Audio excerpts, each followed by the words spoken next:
a month for this bullshit. So let's see how it works. And because like last time when we had Jake on, his internet sucked, and there were like time periods where like he would hang up for a second and then it would go real fast to catch up, and that was part of the recording. So hopefully this works. Nice. Hopefully. Anyways, hi Patreon. Every couple of seconds here, but that's it. Me? Oh man. Oh yeah. I see the little icon at the top saying that my my internet is low. I almost forgot. Thanks AT&T Fiber. Yeah, that's what I have. I love it. I can't go back to not fiber, honestly. Oh my god, it's like the night and day. Yeah, like waiting for uploads is dumb. I hate it now. When I started YouTube, it took 1 to 3 hours to upload a video. Yeah. Holy cow. That's insane. Yeah, it was a crazy world then. As if it's not a crazy world anymore. It's just a different kind of crazy world, I guess. Anyway, so hi Patreon people. I don't think anyone's actually here now, but during the playback for the everyone, they'll be here watching at some point. So I just wanted to say hi. They usually pop in throughout the. They trickle in. Patreon. Yeah, and we started a few minutes early, so I'm gonna. I don't know. It's always weird to start because like it's not the start. It's just like a pre-start. If you know what I mean? Yeah. It is weird. So anyone see anything good recently? Do anything fun? I saw Barbie Oh, what did you think? on Saturday night, I think. It was actually like pretty lit. Are you I'm not enough? gonna lie. Yeah, It was good. It was good. I liked it a lot more than I didn't like it as much as my wife liked it, but I liked it. Well, yeah. See, I was going into it like not knowing what to expect. My wife wanted to see it, and I was like, I've heard it's solid. You know, I'll check it out. And then, like, it was very entertaining. Like, I'll give it that. It was pretty solid. There's Kirby Brock. How's it going, Kirby Brock? He is a VIP member. We have 4 VIP members now. What? That's crazy. That's crazy. I mean, it's okay. So you can't say that's cap because that means it's a lie, right? I don't understand your Gen Z lingo. Yeah, I don't get your Gen Z lingo. Yeah. Although I found a TikTok channel that does like Bible stories, but with Gen Z language. And I just find that absolutely hilarious. It's just so funny. I don't know why. I don't even care about Bible stories, but just anything. It's when they do Shakespeare like Klingon or whatever, like, or like they did the Star Wars books, but with like Shakespeare or Old English language. Like I love it when people reconceptualize anything using a different vernacular. It cracks me up. It just gets me. Yeah. TikTok. There's literally nothing you can't find on TikTok. Yeah, it's quite insane. That's true. So it's true. I actually tried a new strategy. You know, since obviously everybody knows my Instagram account got perma-banned. It got. I've tried a new strategy to post my affiliate link to TikTok since I have a lot of followers over there, rather than Instagram. Well, I did Instagram also, but also do it on. And I got like a lot of people ordered, so I don't know if it was through Instagram or TikTok, but regardless, I got the affiliate purchases, so. I'm back on the You're back, baby. Train. Not as much as it used to be, though, obviously. Yeah. Because I would have like 80, 90 people order through it. But yeah, I sold 48. Yeah, you were rolling in those affiliate links on November. Instagram. Yeah. I think December and January, I made over $200 each month just off the link. That's like your toy budget right there. It dips into it. It really helps. It really helps. Yeah, for sure. Yeah.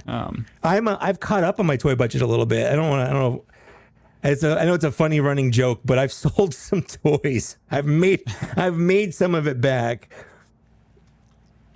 But yeah, I did not expect to get so hard into Cosmic Legions, and that just ruined my toy budget. Hey, Matt, are you back in the Ghost? You're muted. There you go. There you go. All right, cool. I thought you muted me, so I wasn't sure. I did not that I know of. Ah, well, but then I guess I did it. I'm having like an existential crisis on the Ghost, because I don't have like this. Hold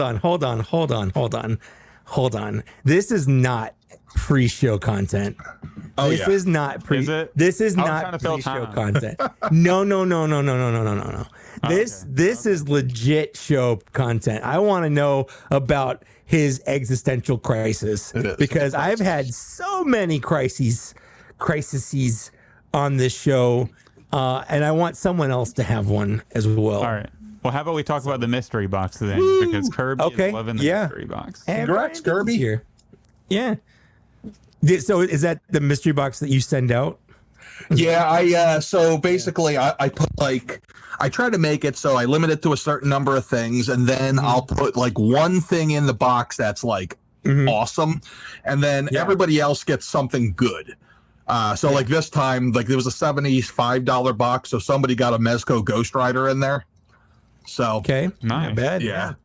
Tomorrow will I be know, another big one. That's fun. The guy behind Empire Toy Shop does that a lot with like Mythic Legions and Star Wars. That's where I got the idea from. That's smart. No, I mean, it's a good way. Honestly, I was tempted the last time, because like, even if it's a figure I have already, spending $50 to get a figure that retail for $50 basically, but their aftermarket's always higher. Like I could at least resell it, if it's something I already have. So it's, but then he was doing one where you could get the He-Man homage, and that's one I don't have, because I started doing it. I started collecting after that, and I'm like, that's like a $300 figure or more.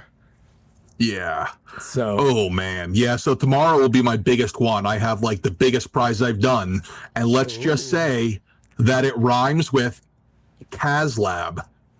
Oh, snap. Oh. So do you know, how do you choose who gets what? Is it like all the same size? Obviously with a HasLab, it's not gonna be the same size box. No. Do you just do like an internal drawing, or like? So what we do is we print all of the invoices, and then anybody who ordered more than one, we print their invoice twice, and then we play cards with it. Like basically we continue to shuffle. Actually, the last one, we recorded it so that everyone could see how we did it. And of course, there was no fair. Yeah. There was no audio. Yeah. Like the audio went dead, so I couldn't do it. So a guy named John won, and I'm like, yeah, congratulations, John. And I'm watching it back, and you can see the point where I hit the mic and the audio goes. So I'm like, and my wife was mad. She's like, I put on makeup for nothing. So, but yeah, we like to, sometimes I'll like just take them and throw them, like throw the whole pile of invoices and then just pick the one that I like. It's fun. I'm not going to lie. I have a blast doing it. Yeah. I've always kind of wondered about that, because I know, I mean, I don't want to start anything with anybody, but I know that the Empire Toy Shop and we've butted heads on Instagram a couple times, and he came on to one of my videos one time, and I think some of his friends like came on, because I had a group of comments that are all back to back that were all kind of negative. So I don't want to like super support him, but sometimes I'm like, that's a good deal. I can't pass that deal up. I'm gonna give him money. Nice. Well, this part of the pod isn't public, so you're good. That's true. This is just I know it's just one of those things. Like sometimes people butt heads online. It's not like I want to like beat the guy up if I ever see him or anything. It's just yeah. This is the non-public part, huh? So is this where I say, hey, everyone saw my reveals last month. I probably shouldn't have said that too soon. Oh, well, we were going to talk about that on the. We're talking about that. That's fine. As long as it's not on my channel, I think I'm safe. I made some Hasbro people pretty angry. I'm sure you did. But you know what? Like, well, we had Jake on our show, and he's the one that was asking Patrick questions when they leaked the Rancor, and he didn't like. They didn't tell him not to like post anything, and he immediately was like, "I'm sharing this." Like, yeah. Well, I got permission. Like so like my Hasbro account is for I can buy. I don't have like a full-on account. It's like a baby account. The only ones with full-on accounts are Big Bad, and like the distributors themselves. So until I can sell $2 million worth of this stuff a year, I'm on the baby account. So I don't talk directly to them except to the warehouse people. I don't talk to the marketing people at all. So what happened was, and I'll tell this when we go on the live, I was told, go ahead, man. There's no date on this. You should be good to, I don't know why they haven't mentioned it, but it's a re-release. It's a rerun. So it doesn't have an embargo date. Oops. Turned out that there was a miscommunication somewhere down the line to me. Wow. I say we just go ahead and start the show. You ready, Mike? Yeah, okay. Yeah, well, I feel like we're starting to get into like some real stuff. Yeah, it's too juicy. We got too many comments and questions. So we're gonna jump you out. We'll get started and we'll bring you back in. I'll be ready. All right. Well, man, I've never had so much we've never had so much content before the content. I hate saying content, but it's getting juicy, and I'm so excited for this episode. Zach, are you ready for this episode? I am very much ready for this episode. We've had to stop ourselves so many times in the Patreon intro because we're starting. This is going to be a good episode. Too much stuff that we want to talk about on the main show. But hi, everybody. Welcome to Black Series Cantina, episode 53. Can you believe it? It's been that many episodes. I know last episode was great. We had Lance Peter Luke on, so thank you, Luke, again. And then thank you to everybody who listened and enjoyed it enough to come back and join us for episode 53. We have an episode that you do not want to miss. No, this is going to be a good one. But first, let's chat about really quick because we want to get our guest on. But let's talk about Patreon for just like 5 or so seconds. Join the Patreon if you like. We can do our plug. We can do our ad. Yeah, because we don't have ads for the show, and if you hear ads, let us know so I can squash those. This is an adless show except for our own ads, which is Patreon because it's just going to us instead of trying to sell you something. We're selling you ourselves. Absolutely. Yeah. We are selling you and our time, our hard work, our effort. That's right. All of that. So if you like the show and you want to, if you're in the financial position to do so, you can sign up for Patreon. $5 gets you access to the video once we're done. And then for the $11.38 tier, you can join us live. And then for the $25, but you can't be a VIP member. We just now ran out of VIP members. We ran out. We have four VIPs. So maybe eventually we'll add more. We don't know. But right now we're doing 4 Or maybe VIPs. someone will drop out. Yeah, who knows? Maybe someone will drop out. We'll have another spot. But next week we're recording our VIP Hangout show next Friday. Mike, if you can make it, that'd be great. If not, we understand. I can make it. Yeah, no, I can make it. All right, cool. So we'll do that. And then also the week after that, we just want to mention real quick at the top of the show, we're doing our birthday hangout. So and I think we got 4 weeks in a row of content because after that we're doing the Hasbro PulseCon. The PulseCon, yeah, that's right. So yeah, we're going hard. And for our birthday, don't forget, we always do a giveaway. We've got some good stuff. I hope you like GameStop clearance because I bought some. Awesome. So we're going to be doing a giveaway. Yeah. Yep. Yeah. Giveaways. And if you're a Patreon member, you can join us like physically, audibly, visually. On the show. You'll be on the show. Last year we had we had Paragon Fuzz, we had H-Town Ray, I don't remember everyone else, but we had a lot of great people on, and everyone was cool. It was always scary. It was scary our first time because you don't know how cool people are or are not going to be, but everyone was super cool, which just means that we have the best people listening to our show.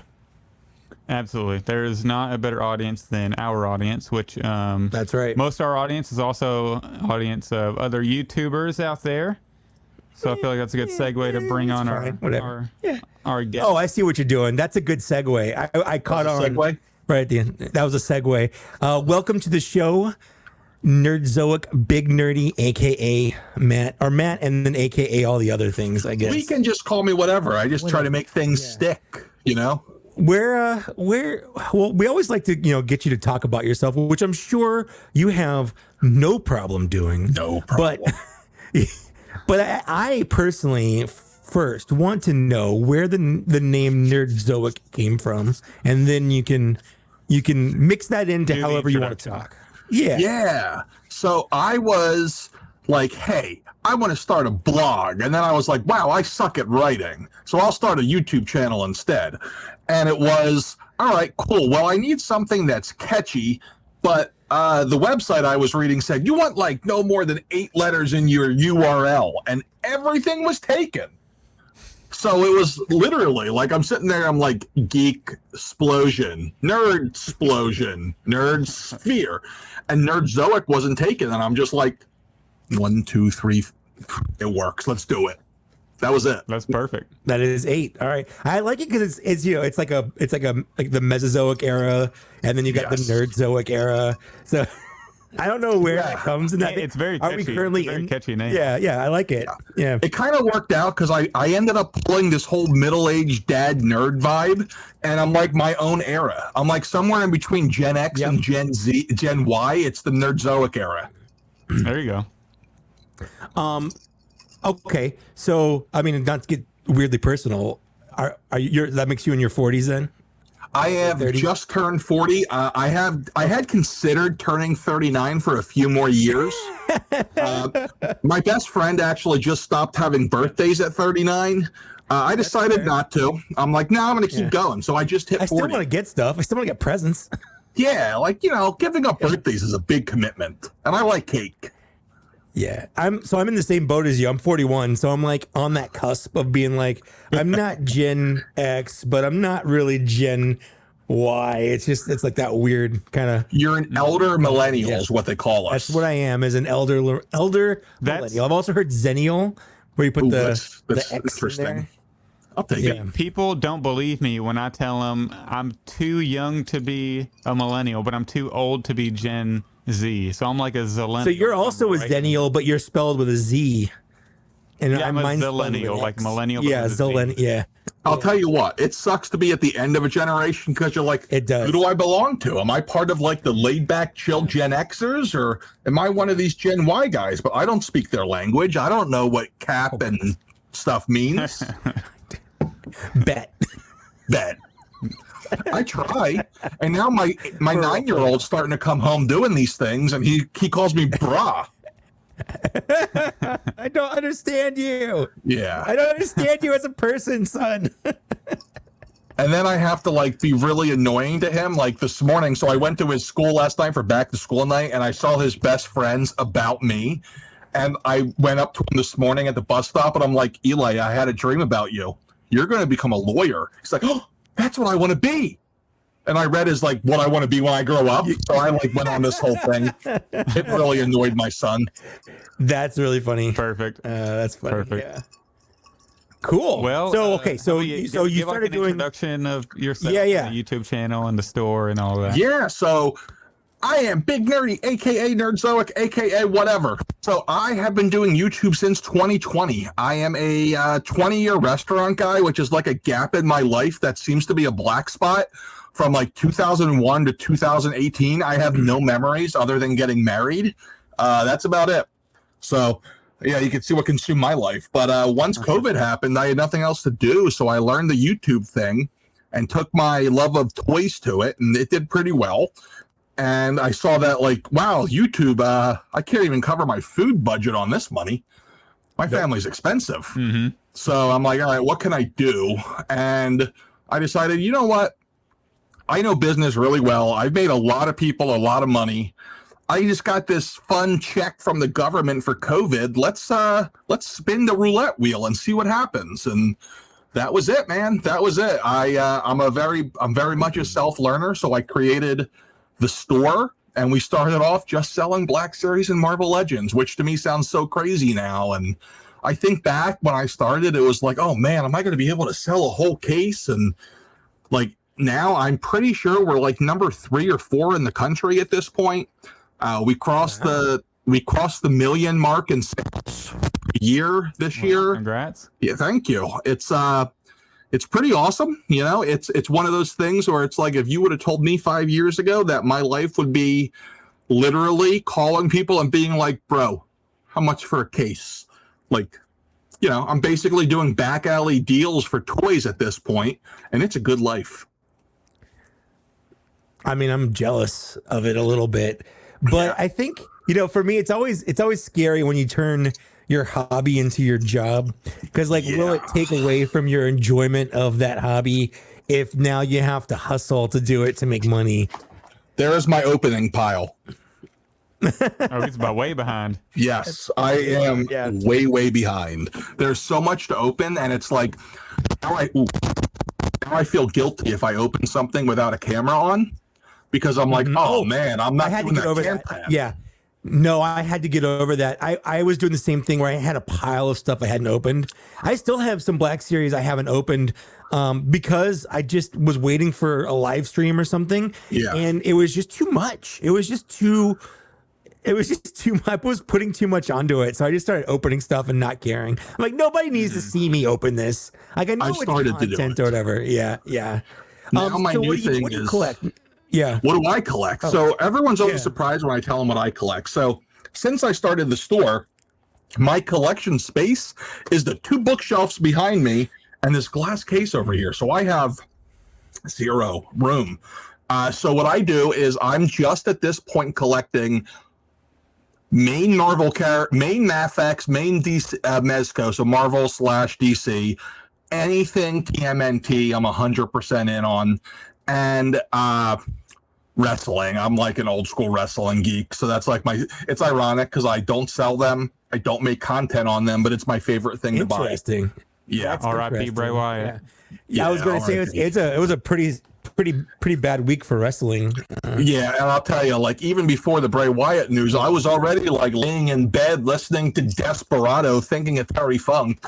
So like, it was Terry Funk. Yeah. I was. So me and my wife, like, we loosely follow wrestling. Like, every year when WrestleMania comes around, we'll watch it, and like we'll very loosely follow it. But whenever the big events are close, and Friday Night SmackDown was in Louisville this past Friday, so me and my wife were like, yeah, we'll go. And then you have it, Bray Wyatt passes away, so we end up being at the Bray, and so like, and I don't like, I really liked Bray Wyatt, and I don't feel like I'm like obviously like a diehard fan or anything, but like being there when there's like grown men around me like bawling, and like I was getting emotional because whenever they were playing the reel, like the tribute reel, like whenever it like shows his wrestling pictures, you like and then it gets to the pictures where he's like combing his daughter's hair and like pictures of his baby with his title belt. Yeah, because he was like person too. Yeah, I couldn't watch it, man. Now I become somewhat hardened though. Like I watched the Chris Benoit version of that before we knew he was a murdering scumbag. And like I sat there and I felt so bad for him. And by the end of the show, that's when the news broke that he did it. And it just kind of messed me up a little. So like now I'm just like, he was a good guy, right? This is a good guy. Okay, cool. Like it's just kind of like in my head with it. Cause like that whole thing, I was just, but yeah, like I am an old school wrestling crazy person with it. Like I don't even watch it anymore. I prefer the old stuff. Like I read biographies. Every wrestler that writes their own biography, I read it. So I've read like every Chris Jericho book, Bret Hart's book. Like I can just sit down. Basically, if you sit down with me in a bar, it sounds like I was like a manager in the territory days because of the stories I can tell because I read a lot. My peak fandom was obviously like when I was I guess preteen, like kind of that age, like 10, 11, 12, 13, like, but that was whenever like Chris Benoit ended up becoming my favorite wrestler. And then right when he was my favorite, bam, dead, murdered his family. Yeah. Like, oh my God, this is insane. But that was kind of my era, that Kane, 2002, 2003, when he took the mask off is big and all that. So that was my era. I grew up in the 80s, and in the mid 80s, like if you were a kid in the mid 80s, you liked wrestling just because it was everyone liked wrestling. Like Hulk Hogan, you couldn't like G.I. Joe without liking wrestling because they had wrestlers and they started Sergeant Slaughter in there. So it's like it was just like part of your world, even if you didn't watch it. Because my dad was one of those like, you can't watch wrestling, it's fake kind of guys. So I'm like, I don't really watch it, but it's like so ingrained into everything. You still know who everyone is. Yeah, you still see the toys, you still watch the commercials and whatnot. So I knew who the Bushwhackers were and all that. I think one of the Bushwhackers just recently died as well. Yeah, like we're getting to that point where all of our fun 80s heroes who were adults are now dead or dying because we're 40 years later. Yeah, I mean, and it's almost like bittersweet when you see certain, like Terry Funk his wife, who he was his high school sweetheart. She died like 2 years ago, and he had never been the same since. And he went in. He was in a nursing home, full on dementia. So that was one of those ones where you're like, yeah, he's going hopefully to a better place. Yeah. But like the Bray Wyatt one, man, that one. Yeah, he was too young. He's 36. 36 years old. That one just breaks your heart. And yeah, it was hard. Like they had his chair empty with a spotlight, and then at the end, I didn't understand that. I know I could tell it was touching and meant something, but I've never seen him wrestle, so I don't know. He was kind of a cult leader, so he would sit in it and rock back and forth. And I see. He would carry out the lantern, and they had the lantern in the ring alone with smoke. Yeah, and it was him on the screen. It was crazy. It was really sad. Him and two other guys. One of the other guys died about 1.5 years ago, same age.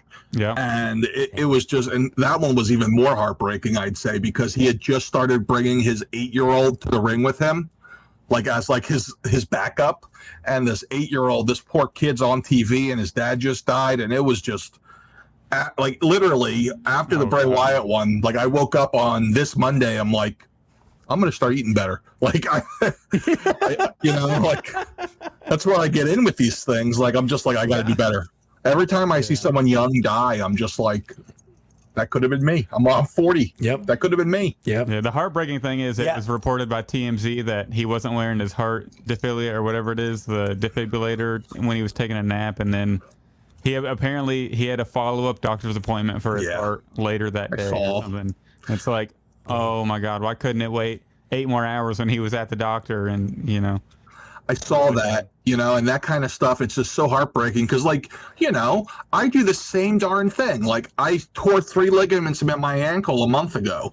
This morning, I was building a pallet, and literally, I slammed something into my ankle. My wife's like, not only are you not wearing your boot, you're not wearing a shoe.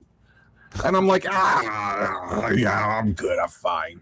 So like guys just sometimes we do that. Yeah, like she's already mad at me because like my ankle's all healed up, and I'm telling people it's because I have a healing factor. I'm like, well, there's antimantium in there, and I heal quicker than most people. And she's already annoyed at me for that. So the Nerdverine, pretty much. Yeah. Well, as fun and sad as that was to talk about, remember when we're a Black Series based podcast, Zach? That is true. Yeah. No, it was important to talk about. People like it when we don't just focus on Black Series because there's a lot of adjacent stuff to talk about. Yeah, if we have a guest on, I don't mind going down some rabbit holes. No, it's a good rabbit hole. They're relevant and good. It's just getting a little sad. I wanna jump back. It is a little depressing. Stuff. Yeah, that is true. Let's talk about some plastic crack, friends. Oh man, gotta get that dopamine fix. Pretty much. I'm like I am the Walter White of toys at this point. I was going to say, that's exactly what you are. Yeah, my wife is the Jessie. She's like, Mr. White, what are we doing here? And I'm like, Jessie, calm down. Science. Yeah, science. Science. I say we start off with what everybody's probably here to hear, here to listen to. Listen to. Nerdzoic. Let's just gotta address it. Address the big elephant in the room. We have to address the elephant. How mad is Hasbro at you right now? They're not happy, friends. They're not happy. And I'll be honest, I feel kind of bad because in retrospect, as a business person, it's not my place to go out there and kind of like blow their big surprise that they were excited about doing. But as a gigantic nerd who collects this stuff, I couldn't help myself. So when I got the okay, I only double checked the okay twice. I probably should have done it a third or a fourth time before I went and ran my mouth. So they're not happy. They're not happy. Yeah. So you got the okay from the distributor, like the warehouse, or how's that all work? So I don't want to get anybody fired. So we'll say, here's what happened. So basically, we put our orders in way in advance. So like I have my order estimates for 2024 all the way through next December 31st. Done. I was going to say, so do you know what figures are coming out next year, but you can't tell us? Correct. I have a pretty good clue. Yeah. Some of them, it's like, I got a clue. Like, I'll give you a good example that I can reveal is in the Marvel Legends land, Dan Young just showed a picture of it so I can say it. There's a wave coming and there's a classic Vision in it. So, like, I'll just get the spreadsheet and one of the things in there will say Vision. And then it's like, but is it a good Vision? Is it a bad what Vision? Yeah. Yeah. It's pretty generic. It's very generic. Sometimes they just give you literal grades that they make up for the people who don't know toys in like Target and Walmart to be able to buy things. But what's also with them is a go live date and a final order cutoff date. So with the ones that we're talking about, what happened was I got it and they said, hey, we need this order by, I think it was August 1st. And I said, all right, no problem. Hey, how come nobody knows about this? I don't know. Like, so I can just start selling this stuff now? Doesn't that seem weird? Well, it does kind of seem weird that nobody's talking about it. However, the email says this is the day you're allowed to start. Like, it just says this is the day the orders are due. So I guess there's not any embargo date since it's a rerun and it's not a new toy. Which kind of makes sense because across various Hasbro lines, we've seen some reruns lately. If you're in the Marvel world, we just got a Venom from the Venom wave. We got a Carnage from that wave. We got the Miles Morales from the Armadillo wave. They all just shipped. In the Black Series land, we got the Black Series General Grievous in the red and black box just 2 or 3 months ago. No hub, it just showed up. So here I am thinking, okay, no big deal, I guess. So talked to my buddy Toy Snowman in Canada, and I said, I guess we should announce this. Like, we might as well. And we noticed one other store already had the pre-orders up. And our big concern was, we don't want to be last. Like, what happens if we're last? It's better to be first than last. So we went and we did the live stream. And part of it for me was, my big thing was, my biggest fear was putting these figures up and then having to cancel them. So I think subconsciously even, I was trying to see, like, are we sure this is happening? So I put them up. I did that live stream. It's a little too good to be true, to be honest. Like, as someone watching, I'm like, no, they're not. Yeah. And I'll talk about that in a minute. So this was on a Saturday. We did the live stream. Then on Monday, it was, hey, here's the dates that we're doing everything. And I'm like, all right, cool. So I did another live stream of, hey, here's the plan. I got an update. Here's the dates. Tuesday, I said, all right, I'm going to put everything on sale at, I think I said 7 o'clock. At 4:45, I got a call. Hey, I need you, quote, I need you to pump the brakes. The short version is, the person who gave me the okay was given the okay by somebody else who didn't read the full body of the email. Oh, wow. Correct. So the full body of the email, if you read it, said, here's the plan for marketing for this. So and it wasn't have some random YouTube guy go on and spill the beans everywhere. Correct. It was we got this whole plan. We're going to do this whole thing. We're going to do Tuesdays and live streams and do this whole thing. And I was like, wow, I feel like a giant ass. And it's funny because like most people were like, man, you just made that up. And I'm like, listen, clearly I didn't make it up. Like, what is the benefit to me in making it up? Like, right? Sure. I also said 75 to 90% was my percentage of sureness on it. And I still stay by that. In fact, it might be higher, but I'm not going to confirm or deny that. Well, the helmets are already on pre-order at Entertainment. So and me. Sure. I'm 6 for 6. So I got the message of, we're going to delay this. So what I decided was, from now on, I will never break news, ever. Ever. Now I understand why places like the various news sources are the ones to break it, and people are always like, man, how does that guy find stuff out? It's because the stores leak it to them rather than doing it themselves. So now I'm like, now I understand. So I've been purposely quiet about it because unless someone emails me or comes up to me at at a show, I give them this story, but I don't want to put this out on my own personal feeds because I won't lie, I feel guilty. Like I feel like the Hasbro guys had this plan in place, and in comes this fat bald man who's just too excited for his nerdy soul, and he blows it all on us. And that's basically what happened. Well, I'm gonna say, if you ever want an outlet for leaking anything, this is a place Good to know. Good to know. You can guys, you can give me like a cool nickname. we could be very discreet, very discreet. So I actually considered filming like a apology video because like the marketing teams are more involved and have more of a they have more skin in the game than I think a lot of fans think. So I almost thought like, all right, I better film these guys an apology or something and just send it to them because I felt bad. But at the end of the day, a couple people I've seen the follow-up videos of people who are just like, this is fake news and he's making it up for views. And I'm just like, I'm just going to keep my mouth shut. Just let it go. Exactly. Just let it go. It's hard. It's hard, but like, believe me, when the time comes, once all this stuff drops that I have mentioned might drop, believe me, there's going to be the rocket in me is going to come out in the wrestling promo. It's going to be, who is posting a retraction today? You know, can you smell what Nerdzoic's cooking? And it's ironic to me because so many people were like, obviously this is fake because we haven't seen any figures, but we've now seen 6 different role play items that were all on the list I gave. It's true. Yeah. I was actually defending you in some of my comments when I posted the news on TikTok and Instagram.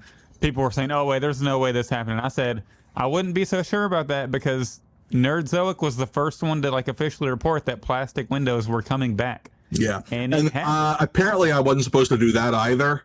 But that was one of those ones that I heard it from a anonymous source that had high up. It wasn't official, so I'm like, yeah, I'm going to say this one too. But well, I feel like for someone like you, yeah. Well, I feel like for someone like you, like I mean, it's very obvious. I personally had no problem with the boxes because I opened everything. Like whether it has a window or not, I could not care less. In fact, for reviewing, I kind of liked it having no window because I can just hold up the box and you don't know if it's in there or not. Anyways, that's not important. I understand. Yeah, I understand for someone who sells these that there are a lot of inbox collectors who are now out of the game. And I get it. Like, why would they buy it if they can't see the toy? Which just absolutely tanks sales. So for someone like you, did you see in sales? Yeah, that's a good question. Yeah. Massive. It was massive. Yeah. And once the windows came back for that first Mandalorian wave, once it was revealed that, hey, we're going to have windows again, through the roof again. And it's funny because what I have learned as a retailer is that collectors are, I don't want to say fickle, maybe timid's the word. I will have openers not buy packaging that has creases in it because they're afraid the toy might be damaged is the only thing I can wonder. Like, and it's annoying because like I'll get figures where like the tab is bent on the tab and I can't sell it. And I'm like, how is it possible that this many people don't open their toys? And they don't. They do, I know, is what I found out. I know. I don't care if I get a couple like dings or creases on it. I did care one time. I got like something from Walmart or whatever, and it was just absolutely crushed. No, it was GameStop. And people were like, oh, aren't you an opener? I'm like, yeah, but like, I don't want it to be crushed. Like, if it's open when I get it, like that kind of takes the joy away from me opening it because like it's already open. Like the package is falling apart because it was crushed, you know. So and that's where like you just sell it. Like when I get something like that, I just finish the job and sell it in the blister tray at that point. Yeah. But then people are like, so like I got that Endor Commando before pretty much anybody did, but the vendor I got it from sent me each case individually. So cases of 6, I ordered 10 cases from that particular vendor, and they sent me 10 cases in each one with a separate FedEx label. So those card backs are already made of paper. So when I got them, I'm like, holy crap, literally out of this, I think I bought 50 that round. There were like 12 that were mint. The rest of them, like even the ones that were like just slightly bowed like this, normally like on a vintage collection figure, you can kind of bend it back and there's no issue. But if you bend these back, there's a gigantic crease. So I said, you know what? I'm going to open them, and I sold them for $30, and the amount of hate I got was insane. How do you figure that this is fair? Only taking $5 off for no packaging. And I'm like, the packaging is worth $5? I was shocked. Yeah. I was shocked. It doesn't make sense. But I'm like, people I got it sometimes. Yeah. I'm like, I got it before anybody else. I'm offering it cheaper than anybody else. What else can I do? Yeah, I mean, that's fine, especially if it was that early. Yeah. You know, it makes no sense. A pretty fair deal still. That's the How did you feel about that little experiment that they did with no pre-orders on that? I was like ready to hey, Kirby did it. I remember. I was ready to just be like, you know what? Screw it. Because like I was like hitting up the other marketing teams on Twitter. I'm like, are you guys doing this too, or is this just Star Wars? I was hitting up people in Hasbro Australia. Like I got random contacts all over. I've become like the bald guy in the Game of Thrones. I got little birds all over all these toy companies. And yeah, I become Varys. And like I'm hearing like, no, it's just Star Wars that's doing it. And then I'm like calling my distributors. I'm like, yeah, what are you gonna do if I do a pre-order anyway? And then they just kind of dropped it. And then I did. So what ended up happening was I had the Endor Rebel Soldier, I had a bunch of vintage, I had the Scout Trooper helmet up before anybody because I noticed it's up in Canada. Why is it up in Canada? Because Hasbro Canada gave a go. So I'm like, screw it, I'm doing it too. If Canada can do it, I can do it. So I hated it. You know what's still missing from that is Kiadi Mundi. Like, but we've never seen a package picture. We've never seen the packaging for it, but they announced him, and it was like the same. It was the same live stream as the Endor Rebel Soldier because it was all part of that, and we have nothing of it, just zero. The Hasbro, the Star Wars team, with the way they release things, drives me absolutely nuts as a business owner because I have like 4 different waves half started. I actually just stopped selling figures in waves for Star Wars only because I mentally cannot handle the pressure of trying to figure out what code name goes in what box and making sure that I have the orders exactly right. Whereas with Marvel, it's like, oh, and I use this too. Like I have my own version of this, and some of this is right, some of this is wrong. Sometimes, like, so for example, go up a little bit. The wave with Wicket, that wave, initially we were told, hey, we're not doing any assortments that wave. We're only doing solid cases. So I ordered my solid cases. Then like a month ago, here's the assortments for this wave. And I'm like, you son of a... Like, I was just like... drives me nuts. Whereas Marvel, the gamers don't... Boom. All at once. All at once, we get a whole wave. That's all I asked for. Yeah, the Gamer Zone says that he was for 2024, and that's true. But my point is that we still don't have a pre-order for him, which or a picture. I forget about him. I want it. I mean, at this point, he's got to come in bubble packaging, right? Because it wouldn't make sense for him to be in a windowless package. So that might be why. I was just thinking about this actually yesterday when I was walking through the Target aisle. We're never going to have a period where there's no bubbles on the shelves because there are still bubbles for old figures that are on there. We've got the new figures with no bubbles, and then we're already going back to bubbleless figures. So it was just like a weird blip. Yeah. If I had to guess, let's see. So Black Series is actually caught up. I think we know almost everything for each wave at this point. I think the wave that has the Fleet Commander is the only one that has a TBD in it still. Correct. Yeah.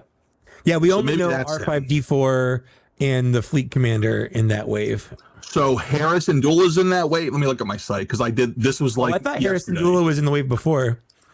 It's a mess. It's I can pull up the Yak Face one again too to share. Well, he said it's wrong. So I'm going with nerd. Yeah. His is pretty close. I'm just trying to start. Compare. I'm just trying to start shit between Jason and Nerdzoic here. Let's see. Should I pull that one up to compare though?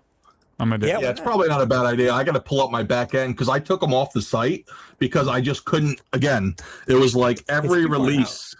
Yeah, every release I'm like, and then I end up with like half a wave in stock and I can't ship it. Mm-hmm. So let's see, Black Series. So the next wave is that Ahsoka, Magna Guard, Wicket, Omega, Clone. I'm so excited for that wave. So that wave, I don't have any assorted cases for that wave because I was told 100% solids. So I ordered every case in solid cases. They did that for Marvel Legends, didn't like the Age of Apocalypse wave? I remember being all solid cases. But you go to Target and there'd be like 5 Cyclopses on there. There's no way they got 5 waves and only Cyclops was left on all of them. So I'll give you an inside story on that. So please do. Hasbro really wants to go to solid cases because it just makes so much more sense. It worked for them, Hasbro Pulse, for me, all the e-tailers. It's so much easier. But the big box distributors like the assortments. So they said, why don't you guys, let's try it. Wet your beak. So what ended up happening is Hasbro sent all these solid cases to the Target's distribution and Walmart's distribution. And these guys, they don't look at them. They're like, Marvel Legends, just split them evenly. So one town has Cyclops, the next town over has Magneto, and that's all they get because they didn't actually look at it. And also, each case has, so there's a case SKU on the outside of the box, and inside the box, each figure has its own SKU. So it becomes a disaster. Absolutely. I noticed that too, because I have within driving distance like 5 different Targets I can go to within a 30-mile span. And I would go to one and they'd have like 2 of the wave. I go to another one, they'd have like 2 more different ones of the wave. So it's like they go to the distributor and then they just send out a whole random case, which is just weird. Yeah, it's absolutely nuts. They're not toy places. They don't care. They just see a box, they ship a box to a store, and that's it. And that's what I always tell my wife when she's like, how do we compete with Target? I'm like, it's pretty easy. They have no idea what they're buying. They just see Marvel Legends and they're like, yeah, Marvel Legends. They're all the same exact figure inside. Solid cases actually would make a lot more sense because then, you wouldn't have to worry about waves where you have like 2 Landos packed in there. And you can just order 1 case of Landos and 2 cases of like the popular characters. You've got plenty to get. And they always pick wrong. Yeah. Like I am swimming in the Aldani mission. Is that how you say it? The Cassian Andor? Aldani from the vintage collection. They double pack that. I have cases and cases of that figure. By the way, this $9.99. That one too. That double pack double packing Tala was a weird choice in a wave where like you have an Inquisitor, you've got a very popular Obi-Wan, you've got Bastilla Shan, even Velsartha is a better choice than Tala. It was a weird decision, and I think that this is just a hypothesis, but I think Disney has hey, we're making a show. How come there's only one of that figure in there? That's the only thing I can think of because they have to know better than that. Everyone's going to want this Tala with the glued on hat. Well, since Hasbro's main customer is essentially the big box stores, do you think they sometimes double pack the one that they think would sell the least, so that way they make the money from it, and then it's kind of Target's issue if it sits on the pegs? I would think that if they didn't also make solid cases of it. Yeah. True. So you can also buy solid cases of Tala. I'm gonna probably be buying her for $5 in a year. Yeah. Because that's just the way it goes. The double packs can be really bad, and sometimes they nail it. And sometimes no. Which ones do you have that are different here, and which wave? So I think you might have been right because I'm looking at the R5 D4 wave, and all I have is R5 and the Fleet Commander on there. Yeah. Oh yeah. So this is Yak's list too. Okay. What does he have on the pre-Vizsla wave?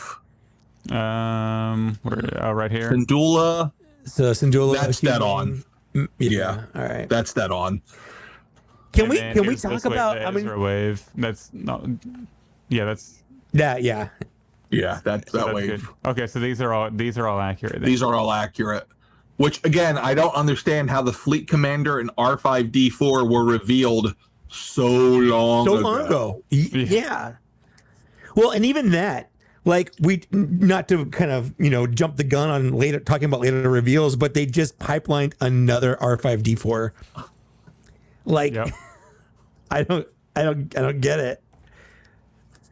Yeah, it's tough. And like, whenever anybody asks me like what my biggest fear with the industry is, my biggest fear right now is the lack of solid content coming out.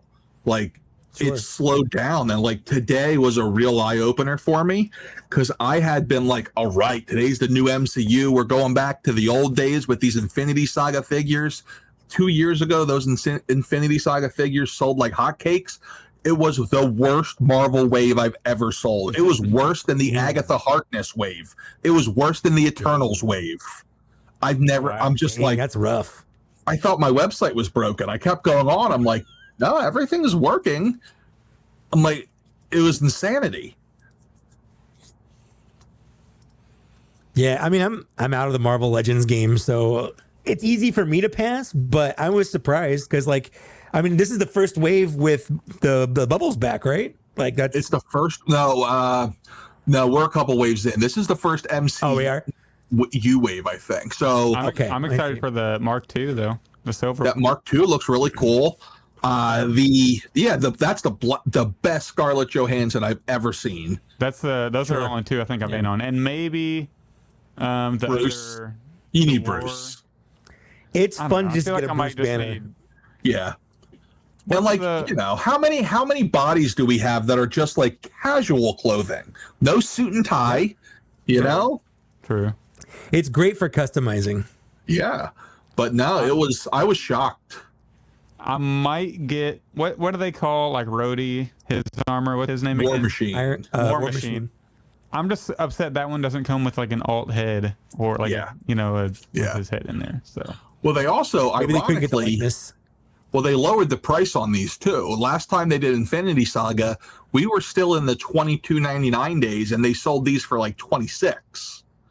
So these are back down to the standard Marvel Legends price, which is nice to see there's some consistency, but maybe that's why we didn't see as much come with them. That's my only guess. Yeah, could be. Well, do we want to talk about reveals? Go over our thoughts and well, feelings? I think we should. You jump into fine editions real quick. Oh, I forgot about. I forgot. How you gonna forget we about usually fine do editions? this. I don't know. All right, Big Nerdy, do you have any action figures that you've maybe purchased recently or picked up that you would like to highlight or spotlight on? It's really fun. I get high on my own supply pretty regularly. But as I said during our start, this is my open pile right now. It's like way behind.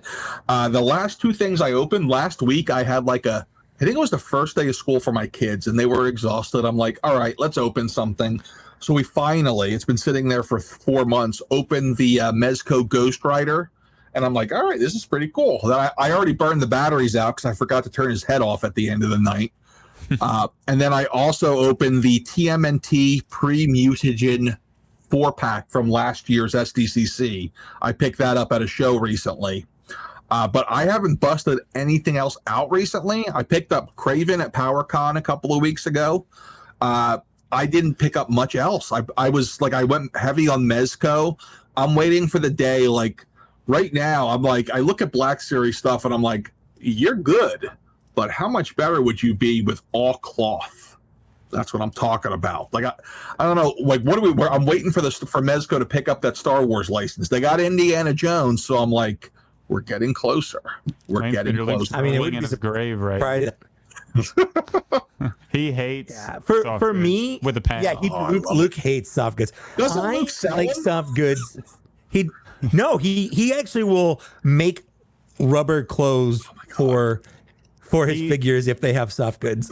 He sculpted a rubber Jedi robes and then painted the arms of his Jedi to match him. To be like those 2001 like 1999 figures where they would you could take off the robe and then the sleeves are a different color than the tunic. He sculpted a robe for the new HK87 figure because he got that wave super early when CMD put him up.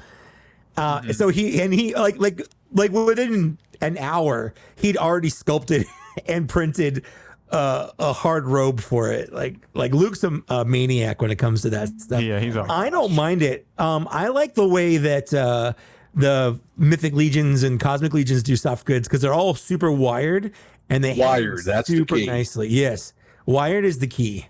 Yeah, especially like Jedi robes. Those things wired would be fantastic. Yeah. Even like cloaks, like a good Count Dooku, whatever I want to call him today. Put him with a good wired cloak, and I love it. I like that you church it up, Dooku. People roast you in your comments all the time for that is the reason I grew quickly. I thank people for it every day. But like they're like, look at this fat idiot. He's calling him Count Dooku, and they would share the video in like Reddit forums to make fun of me. But YouTube likes that share feature, so they kept showing my video to more people, and I'm like, I got to say more things wrong. And unfortunately, I'm really bad at faking it. Yeah. Luckily, I'm really good at making Reddit mistakes. Stuff all the time. They'll post something with like a typo in it or something with like just that's wrong because you'll get the people that want to go in and comment to correct it, and that pushes it higher up on the algorithm. They do it on purpose. Yeah. So that's actually kind of smart. Yeah, I wish I could say that it's just not me and my speech that was the issue, but I can't. Like I literally, like it's so funny. It's like also a real thing. Yeah, like you should see the cutting room floor. Like I just call people what I want to call them. Like, you know, I remember reading the novelization for episode 2 months before the movie came out, and in my head, like I'm one of those guys who sit there when I read a book, my wife makes fun of me because my lips move, and I'm like, and then Anakin said pot bay, and like I read it. Doku. And then as soon as Mace Windu said Doku, I'm like, nah, I'm not doing it. Nope, not doing it. That's awesome. Mike, I'll go ahead and go. I don't have a whole lot. So sure. I'll jump. I just got one thing, so quick. Yeah. Okay, yep. So I picked up the Cad Bane and Cobb Vanth 2-pack, which is pretty cool. The one. Yeah, how you liking that? How you liking that the Cad Bane? Yeah. This Cad Bane is excellent. Like, what an amazing figure. And it's funny. It's up there. It's in my top 10 for the year for sure. Wow. It does kind of have that robe that's plastic that you could take off, and then the sleeves are kind of a different color than the chest. But it's still, I really like the way it's sculpted. Like, it's got a little wind right here, kind of wrinkling right there. But blast effects is awesome. I'm always down for Black Series with blast effects. But the Cobb Vanth is currently in a box ready to ship because I think I have a buyer for it. I didn't necessarily want that Cobb Vanth. I'm perfectly fine with the one I have there. Really, really love that one. So yeah, just fine with this one. But it is going to suck one day if I end up wanting that Cobb Vanth. I'm just not going to be able to get it because it comes in the 2-pack. But it'll make the 2-pack cheaper to sell that one off for however much. So that's cool. You already got it cheaper buying it from the place you bought it from. You got it for $45. It was a $56 toy. That's true, but if I sell it for $20, that means I just get the Cobb Vanth with the, with the blast effects for just a retail figure. That's true. That's true. And then I also picked up the Luke and Grogu pack, which is pretty cool. But it's kind of upsetting because I paid like full retail for it, and Entertainment Earth took so long to ship it, and then it was $35 on Target. Like, by the time I got it. But the way to do it, people, if you're getting this set, you got to get one of your other Grogus, because I know everybody has like 6 Grogus by now. And then you just put a different Grogu in there, and then you set this Grogu up like this. That's smart. You have to do both of these if you're going to pose Luke like this. I kind of want Grogu in the backpack. So those are my only 2 fine editions for this episode. So not a lot, but some cool deluxe sets, I'd say. You're up. Yeah. I just got Malgus. That's all I got. But not only did I get a Malgus on the floor over here, it looks like everything fell off my shelves. They didn't. That's just how my process works when I'm filming a video is I pull the ones I want off the shelf, and when I'm done doing whatever I'm doing with them, I just put them on the ground in case I need them again. So I have to like put them back on the shelf and then pull them back out. So I have to go through, because I just finished my review for Darth Malgus like an hour before this started, and that will go live probably tonight or tomorrow. By the time most people listen to this, it'll be live. So if you want to know my thoughts on this big chubby boy, I've got thoughts. He looked good in the box, I'll say that. He does look good on the box. Do you think that Hasbro will ever revisit some of these in-box ones for the box collectors and re-release them in a blister pack? I'm sure they will. They'll probably update something to it, just because, I mean, that's why when everybody was like, I don't think Hasbro would ever do re-releases, I'm like, why wouldn't they? It's like free money. People are going to be like hand over heels. What? I can get the Emperor on his throne for just $40 now? People will be crazy. But yeah, I think they will. Well, I mean, it's not like Hasbro doesn't make any money from those getting sold on the aftermarket. No. Like, you know, you sell it on eBay, Hasbro doesn't see a dime of that money. And it was always weird to me when, like, so NECA came out a little while ago saying like, oh, you should only buy non-KO turtles and stuff. But like the turtles that they were talking about are turtles that they don't even sell anymore. Like, why do they care? Like, like you're not making any money on these. Like, and you refuse to re-release them. Like, I have no problem with anyone buying however they can get it without breaking the bank. Cause it's ridiculous sometimes. I almost wonder if that's like a Target thing, because could be, you know, they keep, NECA is my absolute, well, it's between them and Four Horsemen, my favorite companies to deal with. NECA keeps things, like they order so much stuff. It's one of the only companies where when I set up pre-orders, I don't have to put a stop number, because I know I can always just order more because they have it. Like, they are really good. So like, it's interesting to me that they're so limited on these TMNT tunes. It makes me think that it's got to be a contractual thing. It's got to be. It's got to be. Yeah. Well, that's it for fine editions. It was very fine. It was very editions. Let's get into some news, shall we?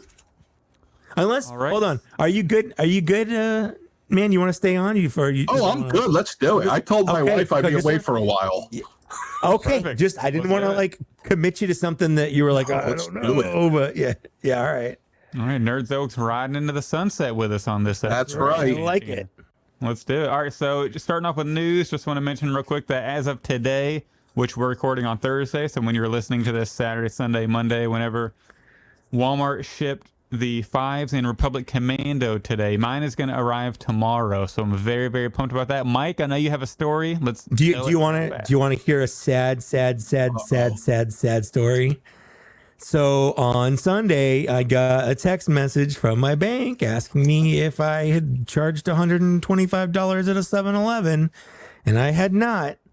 So my card got canceled, and Walmart, in their infinite wisdom, they do not allow you to change any card on file with an order. Your only option is to cancel it and reorder it. However, that does not work with figures that have been on pre-order for months and are not in stock anymore. So I basically, while I have 5s and the Republic Commando and all those guys on order, I am going to have to cancel them because my card will not work, because my card was canceled and they're issuing me a new one and I can't reorder them. And it sucks.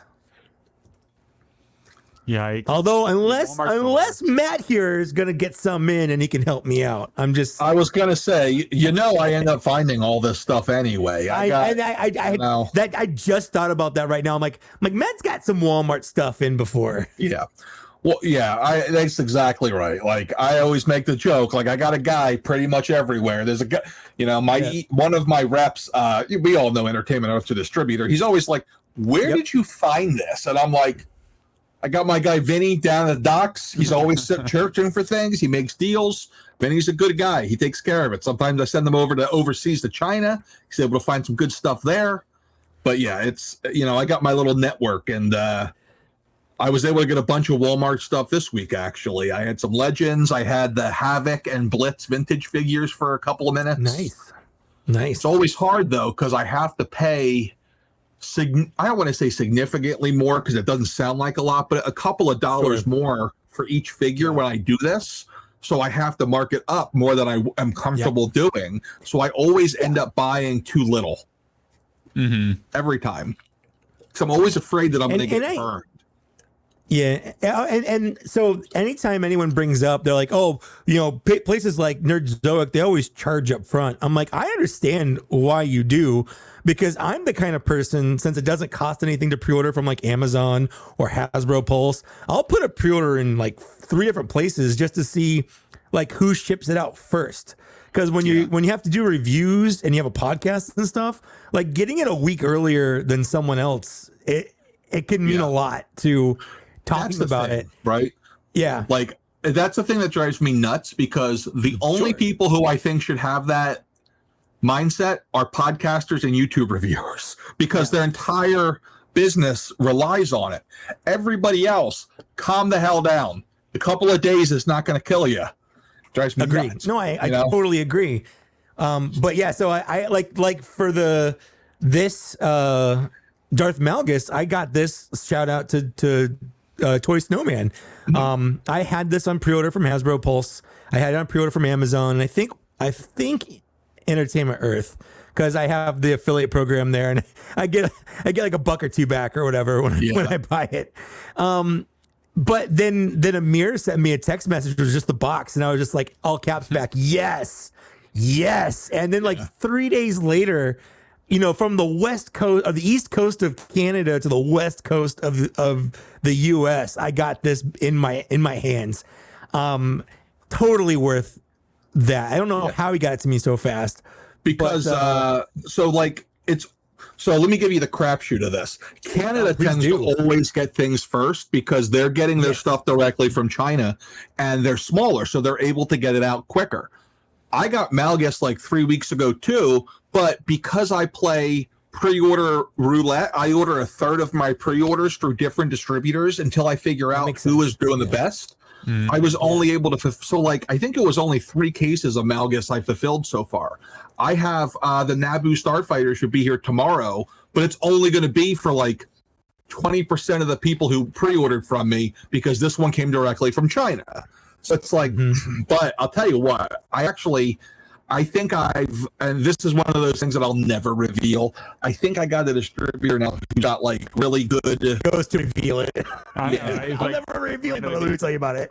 I won't tell you who it is. But what I'll say is, I worked in warehousing for a while, and the biggest problem is actually it's not that Hasbro can't get over here. It's that these things, getting it distributed from point A to point B is the problem. So like I've had stuff sitting, like, you know, a certain big store here they've had like, I don't know if it's staffing issues, computer issues. I've had stuff sitting on their dock for 3 to 4 weeks, and I just have to sit here like an idiot and be like to my customers, I'm sorry, hopefully next week.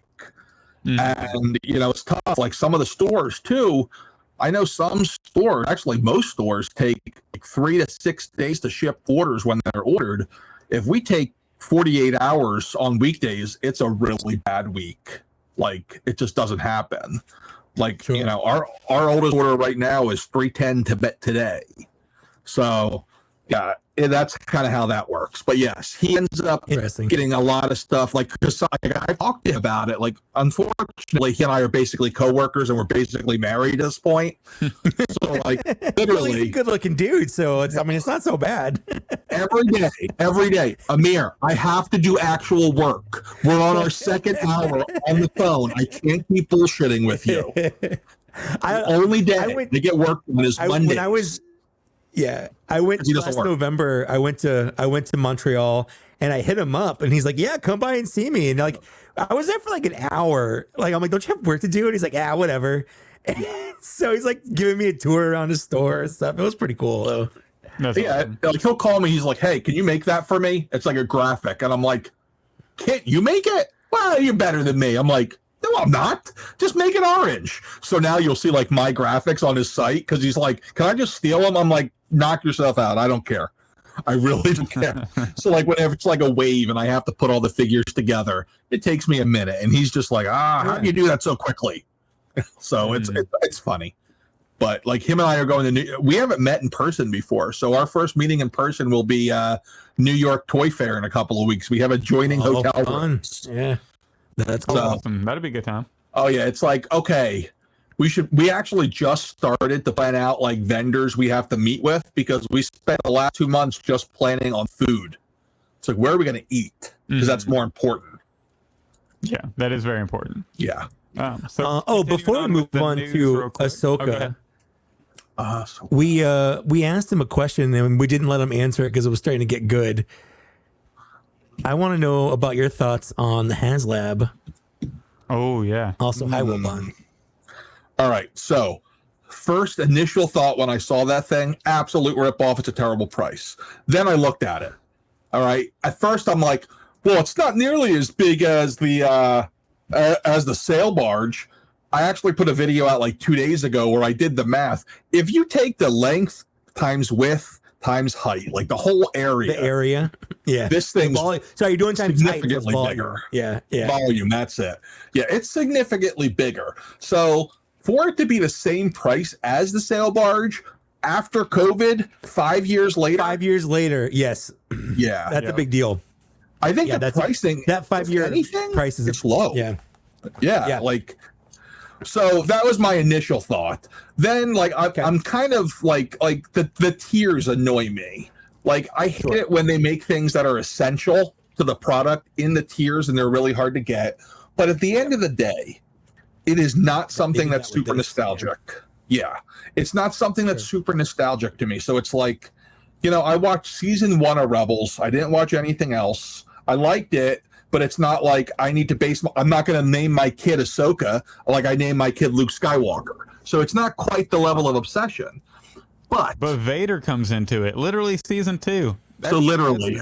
Ever since I put out this video, everybody's hitting me up. Dude, you watched the only bad season of that show. You did. You literally did. I was about to say that. Like, it gets so much better after season 2, after season 1. It's so much better. Season 2 is so good, and then season 3 is even better than season 2, and then season 4 is just like I've seen clips. Like I've seen any clip that has like Obi-Wan or Darth Maul in it. I know those scenes, so like I know what happens. But like, at this point, I'm like, should I put an embargo on actually watching this stuff until this is done? Because if not, it's going to be like, well, now I have a reason to go buy the Ghost. Yeah. So as of right now, you have not backed it. I have not backed it. I'm still on the fence. I'm fence sitting. Fine. You got time. You got. I know. Five more days. 6 more days. 5 or 6. 6 days and 3. Hold on. Let me refresh this. 6 days, 2 hours, and 48 minutes. It's currently at 12,248 backers out of a needed 19,000 to be fully backed with all the tiers. So we're still pretty far back. It's at what, 12,000 something, right? So, because what they said was if the whole thing gets backed with all the tiers, they're going to release Chopper and Sabine separately that you can purchase from the same card. On the same cards, which means I don't believe that we're not going to get them either.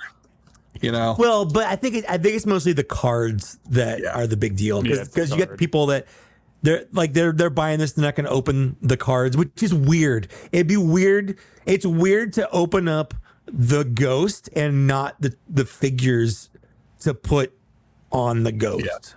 Like, that's weird. Yeah. I wonder if they'll ever release them without that special card. If they, probably they did that with the Razor Crest. All the figures that were in the Razor Crest got released separately. They were a little bit different. Like the Mandalorian didn't have the soft goods cloak, and the Grogu didn't have the vac metal pram. And I think the Jawa was missing. I don't know if it was missing a couple the egg accessories. or something else. Yeah. But like the figures were still there. Like you could still buy them. The only thing that they did was at the round table, Jing eviscerated, just absolutely murdered Jabba's palace Luke Skywalker, because our buddy Lukeness Monster asked her point blank to her face, "Are there any plans for you to release the Jabba's Palace Luke that was part of the Rancor HasLab?" And Jing said, "No, that specific Luke was part of the Rancor HasLab and will remain exclusive to something that you will never see." Ha ha. Sucks to suck. And then she ripped. She came into my house. She threw all my toys on the ground. She killed my cats, and then she left. And I was just like, "Thanks, Jing. Thanks." Yeah, you could literally just take the Mandalorian one and put the brown cloak on it, and there you go. Shut up. No, because don't believe it's got a different vest. It's got a different vest. Yes, did that one come packaged? Did it come with the coin in the Rancor? It came with the coin. Yeah, you'll never see the coin. Yeah, you'll never see the coin. Yeah, we'll never. I'd be shocked if we don't see that Luke, because here's the thing. Let's be realistic here. All Hasbro, Papa Hasbro sitting there really cares about is money. So if Papa Hasbro says, "What do you mean you could release this and make a lot of money?" Well, I can't release it. We said it's going to be part of a HasLab and that's it. I don't care. It's money. That's what it always comes down to. Yeah. Yeah. Yeah. When they need a new Luke to make, that's the one that is, I guess, they could do. Yeah. In Return of the Jedi packaging. So. And I've been trying to analyze, I don't dive as deep as I used to into each figure. Like back in the day when I was just Black Series and wrestling, I could really obsess about specific figures. Now I'm just too busy. Sure. But I was looking, I didn't open one of the Imperial Cruiser Lukes from the Mandalorian wave last year because it was in the no window box. And I'm just looking at it. I'm like, how much of you are just like the one we were going to get? I know it's a 5-year age gap, but I bet it's close. Mm-hmm. It was pretty close. I mean, it looked pretty much like the render we got with the Rancor. It's fine. It's not a big deal. You all ready to jump into the reveals from the let's talk about the official reveal fan So I made a here. handy dandy slideshow for us. We're going to be talking about the reveals that were leaked beforehand from CMD store. Not me this time. Not Nerdzoic this time. But they were, oddly enough, they were posted on eBay randomly, not even posted about. Well, it's CMD's eBay store. I'm 100% sure. Yeah, it was. And so Kirby Brock saw them and then sent them to me, so I posted them. And then, so we got the leaks, but we're just going to cover the official reveals. But I just thought it was crazy that another set of figures got leaked. There are people, because he shipped so fast. CMD store shipped these leaks so fast because he had him in stock, that there are people like Luke, Lance Peter Luke, has these figures in hand before they're even revealed on the reveal. Before the show even airs. Which is how it should be. Yeah. Well, that's just so stressful because I feel bad for the Hasbro guys on that because these guys have an embargo. You cannot do it till this day, but they also have to make the entire thing, get it in a boat, and have it in the warehouse without it leaking. So it's a pain in the butt. It's rough. No, absolutely, I agree. Yeah, but the first figure we'll cover is the Chopper reprint, which jeez, I don't get it.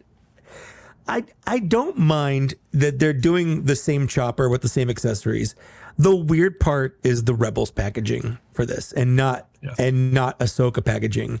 Because it's the same figure, just with a new box. It's not the different. Exact same figure, and then the only difference is the accessory layout. It's a little different. Paint's exactly the same. Everything is exactly the same. It's frustrating that for people who want to complete the mural, and I'm not a mural completist by any means, but for the people who are and like the mural, you have to buy another Chopper in order to complete the mural and have the Ahsoka elbow there, and then whatever comes next. It's also a different, the side of the box doesn't have the same purple hue. So it's like it was supposed to be an Ahsoka release, because I'm pretty sure that's the same color the Ahsoka figures are, but they just put it in, they put it in the wrong category. I'm positive this was an accident. It's just really odd that it's not an Ahsoka box. That doesn't make any sense. It's the first. Is this the first straight up re-release in the Galaxy line of something that was previously? I think so. I think this is the first figure they've re-released that had already been in the line.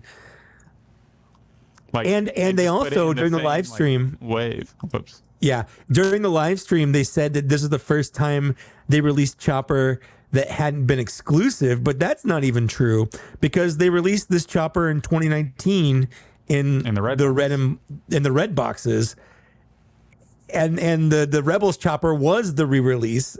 So this is the third time the same figure has been re-released. It was just a weird choice. Again, I don't really care. It's just weird they put it in the Rebels line. I don't understand. I didn't even notice that. I thought it was part of the Ahsoka line. I didn't even look at the packaging or notice. Huh. Yeah, that is crazy. Bizarre. It's part of the Rebels. Yeah, the second one right here is the original. Well, the second one they did. Yeah. You know, the first Galaxy line, and then now the one on the right. And this is a picture that Yakface put together. So credit to Yakface.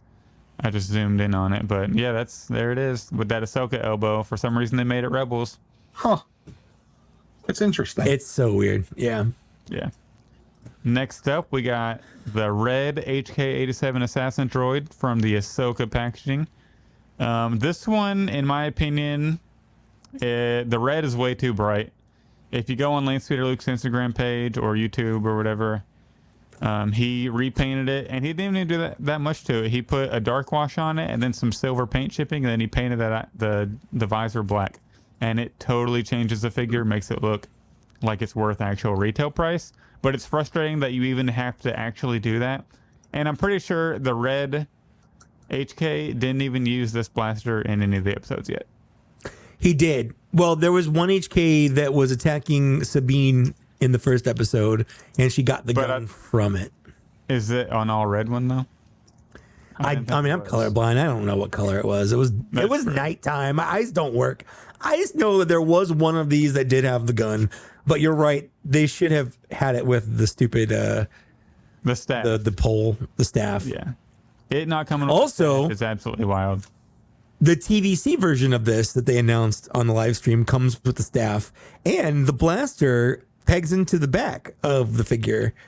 Like, what the hell, Hasbro? What the hell? It's another example of TVC getting more accessories and more detail. Yeah, that's interesting. Yeah, so Wilbon brings up a good point. There's a rumored it's a leaked 2-pack that was originally thought to be carbonized, but now it doesn't seem like it will be carbonized. But it'll be an Ahsoka. What can you say about this 2-pack? Do you have any? I would guarantee it's exclusive to Target or Walmart because I know nothing about it. Gotcha. All right. Yeah, that one will probably have Amazon. Yeah. Yeah. I love it when they do that. I'm not going to lie. Whenever they take these things that I think are like, and they give it to them, I'm just like, dodged a bullet. So you don't like have to worry about it. Yeah. Yeah.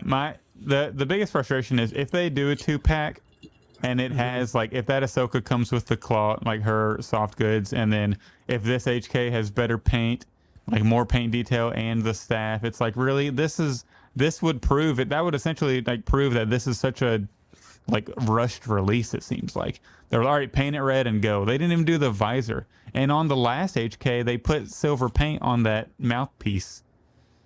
So it's just really frustrating. Yeah, it's a weird choice for being a mold they've released before. So that's less cost that they have to put into the figure.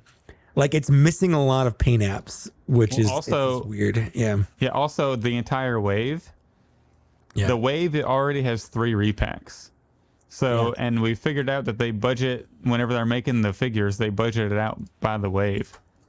So not the individual figure. Yeah. Yeah. Yeah. So in a wave that has 3 repacks, you couldn't throw in a staff or just a little bit better paint, just even the black visor. Like, it's just plain red. It's like, this is legit lazy and cost cutting. Like, I do wonder how much of it is we just didn't know situation, because I know Disney, I think a lot of the time some of the trouble and crap we give Hasbro should be probably directed towards Disney, because I think Disney is like, brought that up too. All right, there you go. That's the droid. Now make a figure of them, and then they just got to kind of go. That's true, and there's definitely been a lot of things that we've had where this is clearly based off like an early concept art or something. Well, so yeah, I normally do give them the benefit of the doubt, but the fact that the TVC version was revealed at the same time and it's 1,000 times better looking, and it includes more stuff and it's accurate, it kind of. I agree. You know, but there's other situations where that's 100% true. I wonder how much those teams are split. Like, do we got the same exact people doing the decision making for the TVC versus the Black Series? Because, like, I've personally noticed, it seems like it's been like a good year and a half now where the TVC has really, like, I don't want to just say stepped up their game, but it seems like they end up having the better version. Yeah, well, a lot of it is because it comes out so far after, like with the Paz Vizsla, like, you know, that one, they're getting one 2 years after ours, which came out before. I think the Mandalorian did. It was also one of those things where it was based off concept art when they made the Black Series one. But yeah, I think the people behind the vintage collection, like Emily, they just are. I don't know if they're better. They're just better at it. I don't know. Like, it's so weird. Is Emily the same one who's in the G.I. Joe group too, or is that a different? No, that's a different Emily. Okay. Yeah. I've always kind of thought that maybe since the figures are so tiny, adding like that minuscule amount of paint detail is like such a little cost that it doesn't necessarily matter. So there's more budget. But at the same time, whenever Jake was on here and then like added extra accessories and all that, since it's such a small amount of plastic, it doesn't matter. But Jake told us that essentially the steel molds cost the same no matter if it's, because you're paying for like the actual mold in the press. And it's, so whichever size that doesn't necessarily matter. So maybe no, and also matter, I don't think so, because the paint is mostly, it's not that the actual paint, it's the process of putting it on. It's you have someone who's painting those or is in charge of getting them painted, so it's labor that's in charge. And whether it's a small bit or a bigger bit, like it's the labor is the same, but still someone doing it basically. I feel like that's like my dream video for YouTube, is to be able to go over it to China and just like film the whole process of them doing each thing. And then it'll be interesting and weird because I'm like 6 feet taller than everybody else. And yeah, it'll be a fun video. You know, there was a, before when they were doing product updates on the Unicron HasLab, they released a video that showed it being like put together. And it showed like the assembly line of people standing there putting the paint apps on and stuff like that. So it's like all being done by hand. It was very interesting to watch the little bits there are. The only thing that's not done by hand is the digitally printed stuff. So anything that's like digitally printed, that's like a machine printing it on basically. But they still have to have someone there like supervising it basically. Yeah. Yeah, I have no clue how their production process goes, but I know talking to Chris, who is in charge of the production for the Four Horsemen, he actually goes over to China at least once or twice a year. He said it's a lot more intricate than people expect as far as the paint apps and each step goes. And Four Horsemen have a lot more paint apps on their figures than Hasbro does. Yeah.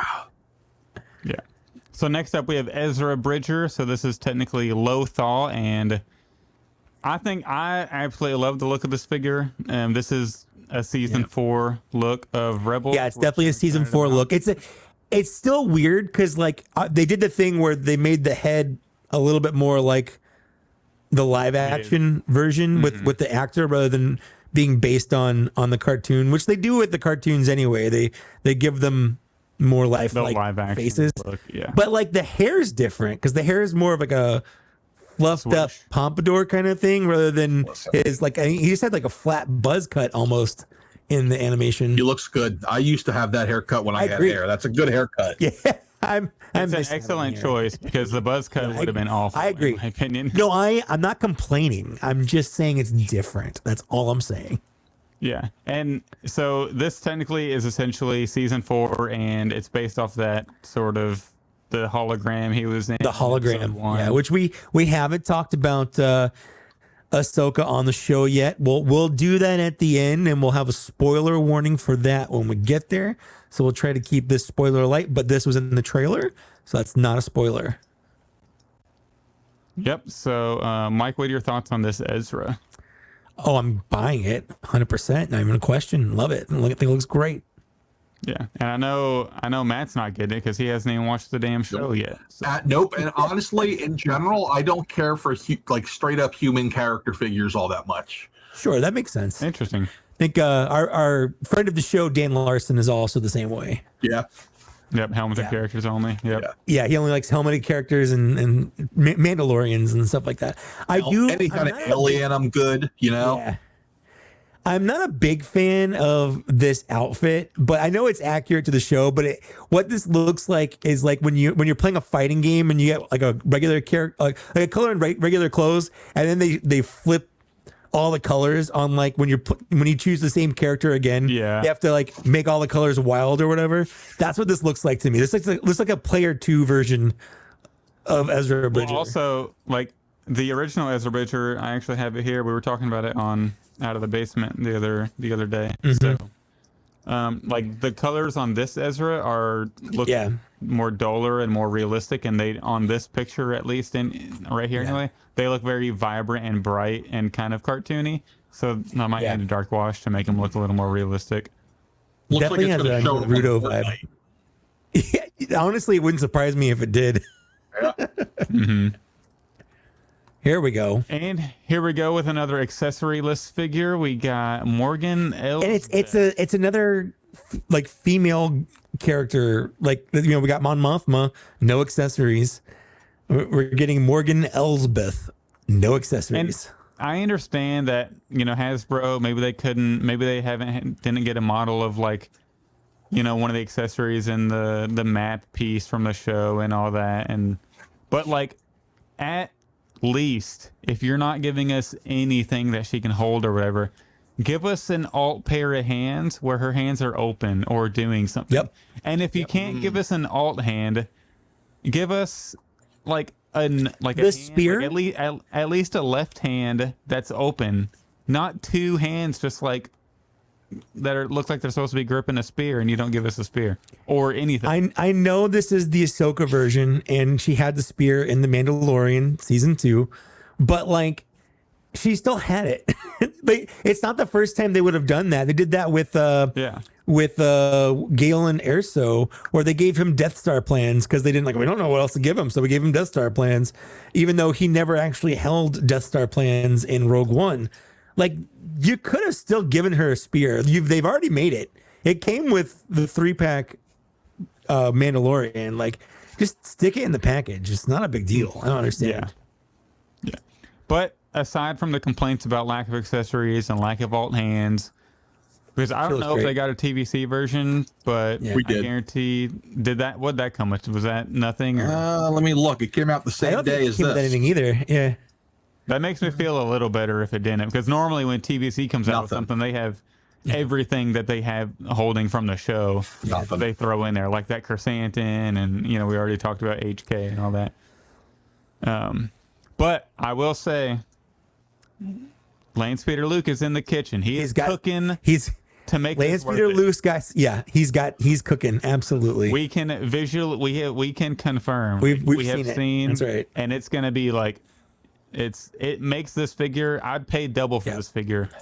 I'm gonna put in Matt, but yeah, that's interesting. I'm gonna put in my my order from Zach for that future Lance Peter Luke project. I don't know. You know, I'm running low on the filament. You know, I'll buy you filament. Costs are high. Shipping costs are high. Give me an Amazon link. I'll buy you some filament. All right, so I'm going to give you a choice of you can either get a staff I print for the HK, a single staff, or you can get the thing that Luke is making for Morgan.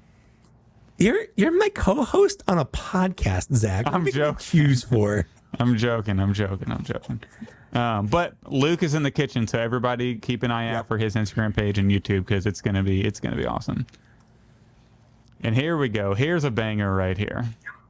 We have Professor. I think this is the star, honestly. This is the star. This is my favorite.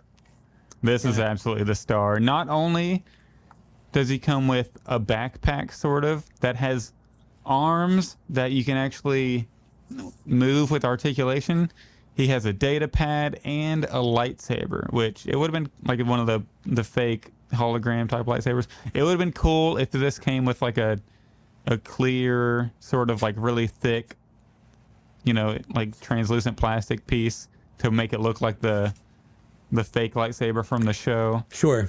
Yeah. But we got a lot. Also, he should have come with 4 of them. Should have come with 4. He should have come with 4 of them.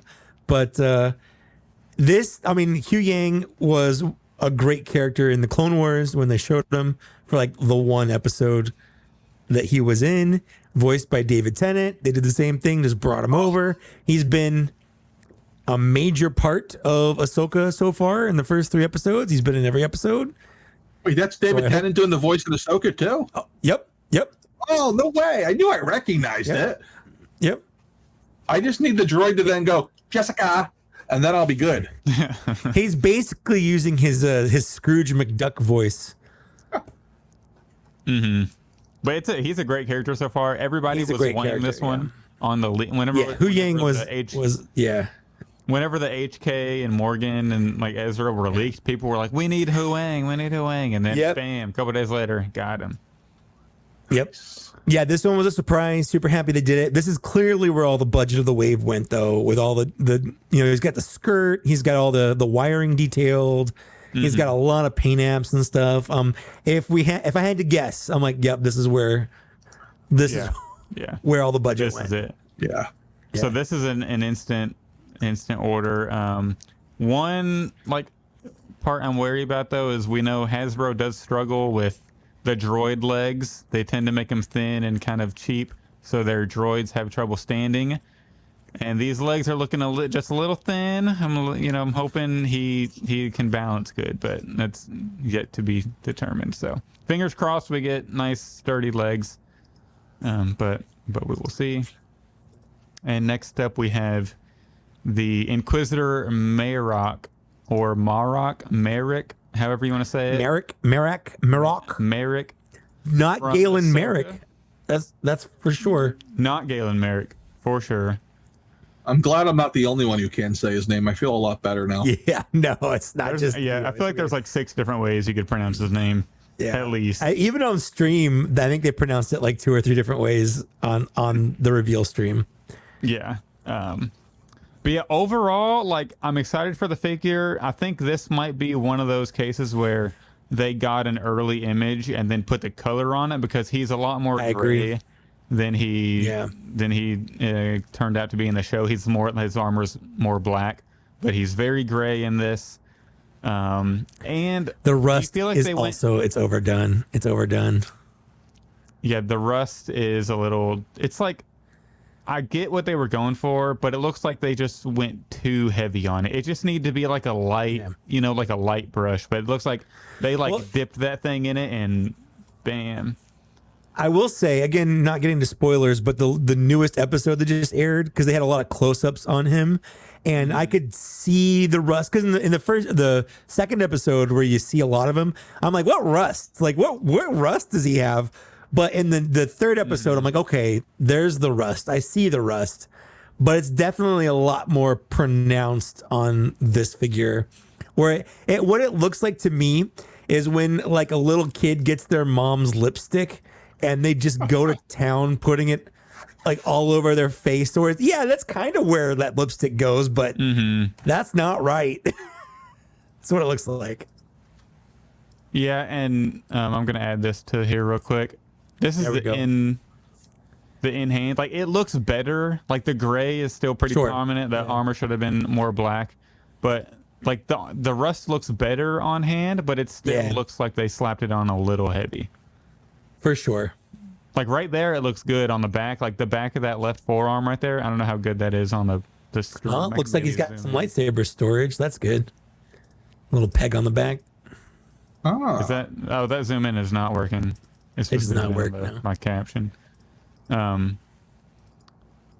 yeah, and then so this picture here, like it's better without it being in that really vibrant, focused, like whatever, like light box that. What's the guy's name that does those photos, the professional photos? Matt. Shooting the galaxy. Shooting the Galaxy. Yeah, this looks better, than that. He's a more different it's Matt. Still, yeah. It's still a little heavy. Yeah. Um, we still want to have him on the show. It's tough getting official Hasbro people to be willing to come onto a podcast where we talk about Hasbro things, but he would be someone I would love to eventually get on this show. Yeah, So absolutely. what do you guys think? So let's play a game here. What do you think the bestseller of the wave was? Oh, that's a good question. I'm gonna guess Hu Yang. I'm gonna go Ezra. All right, so let's put it this way. The bestseller doubled the second bestseller. And the bestseller is, it's not close, Marok. Of course. The bad guy, the Sith guy. Yep. Yeah. Yep. I should have guessed that because through my affiliate links, more Marok sold than anything else. Yeah. What do you think number 2? Number 2 is probably obvious. I'm still gonna say Ezra. Or is it Hu Yang? I still have to be Hu Yang, but I think probably Ezra. It's Hu Yang. It's Hu Yang. Hu Yang. Oh man, I was right. Yep. And the fun one, what do you think the worst seller is? I'm gonna guess Chopper because he's already been re-released so many times. No, Chopper. But no. Chopper is expensive on the secondary market, though. That's what I was gonna say. I'm pretty sure Chopper's still expensive on the secondary market. So I'm gonna go even though he's been released a third time, I'm gonna guess Morgan as well. It is Chopper. What is it? Oh, wow. Yeah. See, that was. They had released it twice, so this is the third release of it. I feel like after the first one, because I feel like people slept on that wave in 2019, and a lot of people, Chopper and Ezra, and that was also the same wave as Padawan Obi-Wan, Dr. Aphra. Wave. It was a short printed wave, but Dr. Aphra, 000, and BT1 all came out in that wave, and that whole wave was really high on the aftermarket. So the re-release of Ezra and Chopper in the Rebels line, I'm pretty sure kind of fixed that issue. Yeah. Interesting. So how did Morgan do for you? So Morgan, the assassin droid, and who are we missing? Ezra. They're all bunched together and within 1 or 2 sales of each other. What about HK? Okay. Yeah, you said the assassin droid. Yep, they're all together. I was actually really surprised. I had to go back and add on to my order for Marok because I didn't see that coming. I thought Hu Yang was going to be the big one. Oh, I mean, I guess it kind of makes sense. Like he's the. Well, people are holding out hope that it's somehow Starkiller. They are. That's not gonna happen. They're not even entertaining the thought that that's not Starkiller. I think it's Mephisto. There you go. It's always Mephisto. If you know, you know. Oh man. Oh. What a time.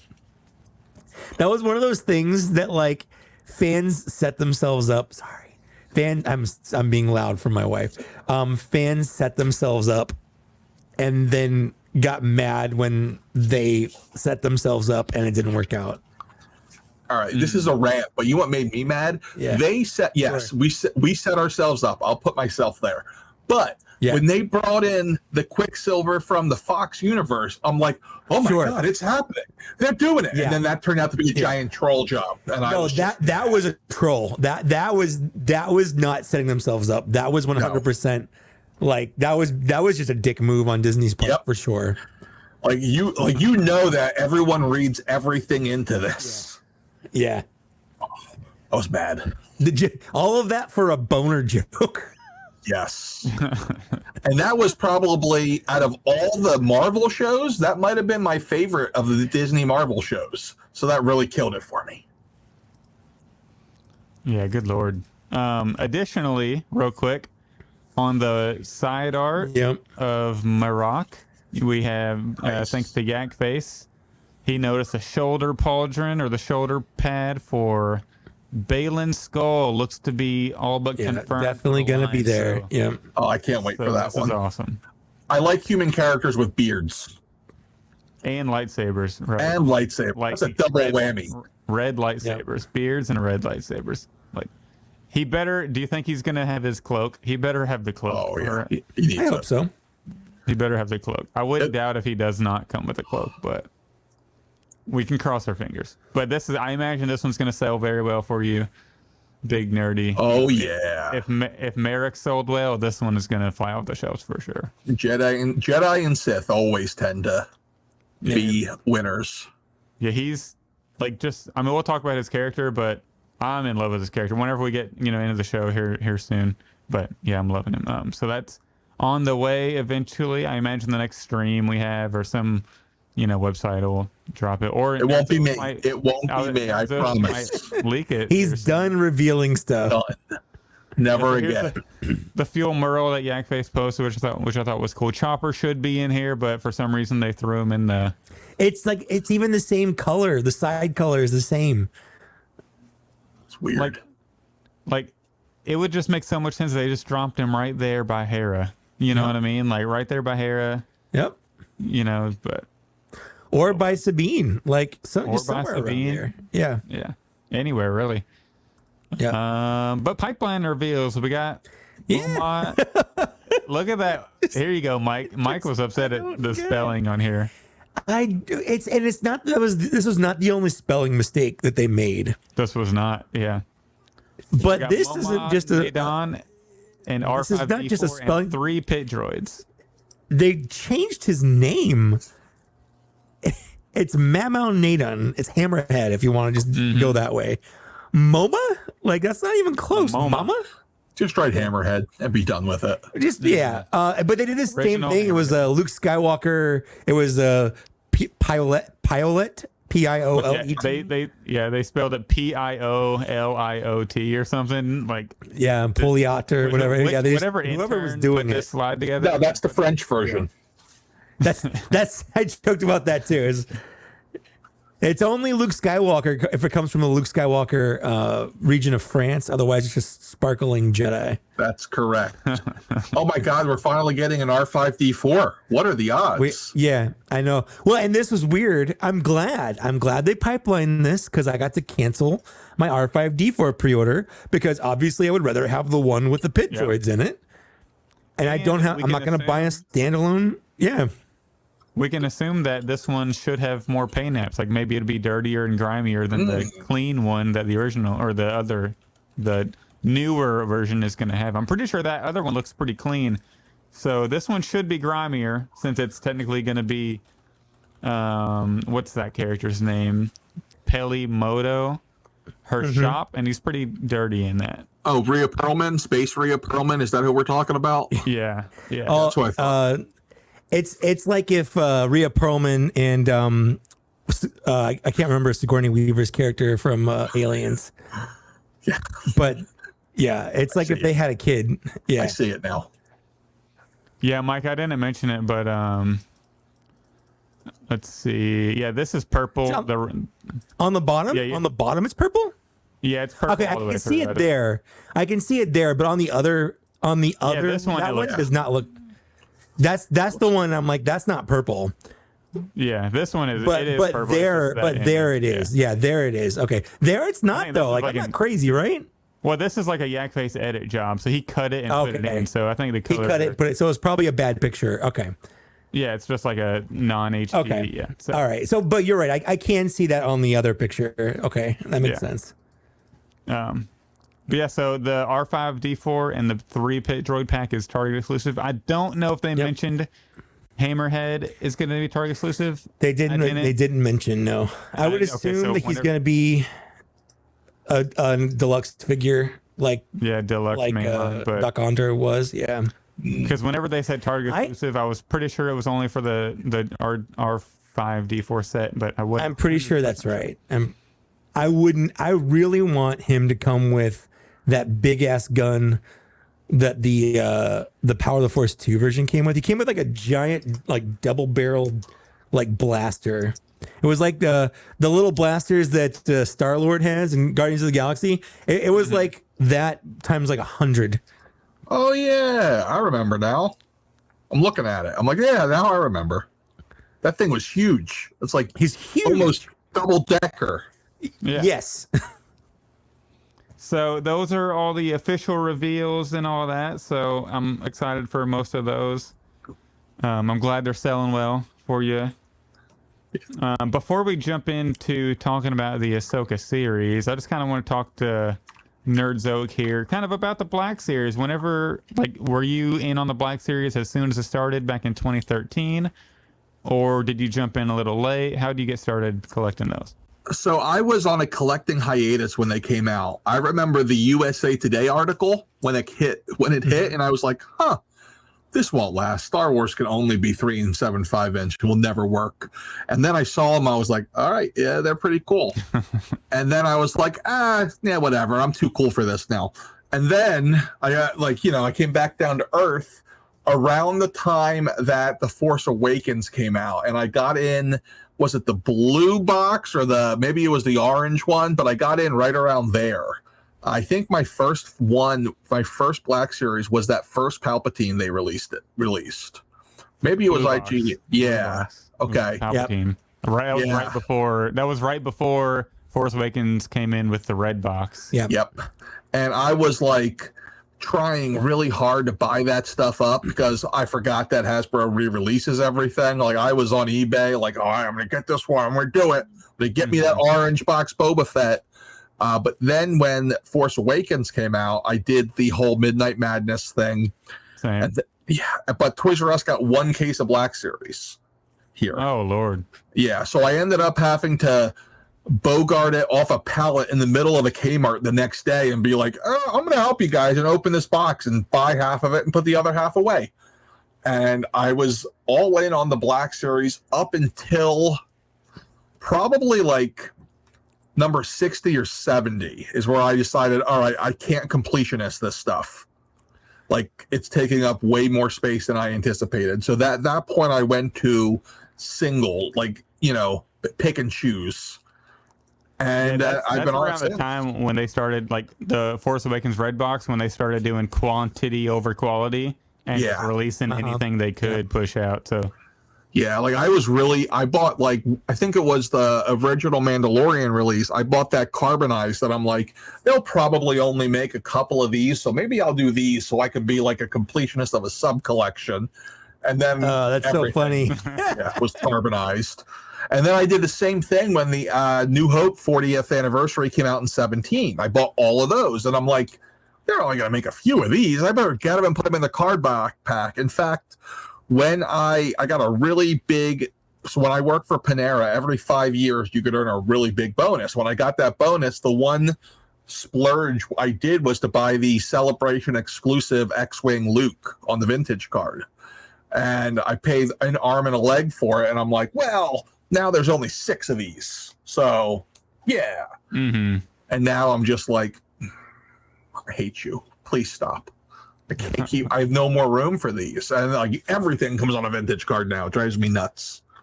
Yeah, so speaking of that, when I was in college, I bought, whenever the holographic X-Wing Luke came out, I bought 2 of them. And so for a while, when I was in college, so I had 2 of them, and then I guess like a couple months went by maybe, or however long it was, and I was just checking like secondary market prices, and it was going for like anywhere from 40 to like $55 at the time, a couple months after. And so I was like, you know what, I'm in college, I could use some extra cash. I sold my second one, or my extra one, for $50 and like plus shipping. And then, but you fast forward a year or 2 from then, like now it's worth, like 200 almost probably. Yeah, it's crazy, some of those exclusives. And I was really lucky. The next celebration, someone came back who wasn't collecting Black Series, but he picked up the episode 1 carded Darth Maul and Obi-Wan. He's like, oh, I'm just selling them for cost. And I just happened to open Facebook at the right time, and I got them. And I was like, this is the greatest thing ever. I absolutely love those. Yeah, when I took a hiatus from Black Series, and when I got back in, those 2, they're right there.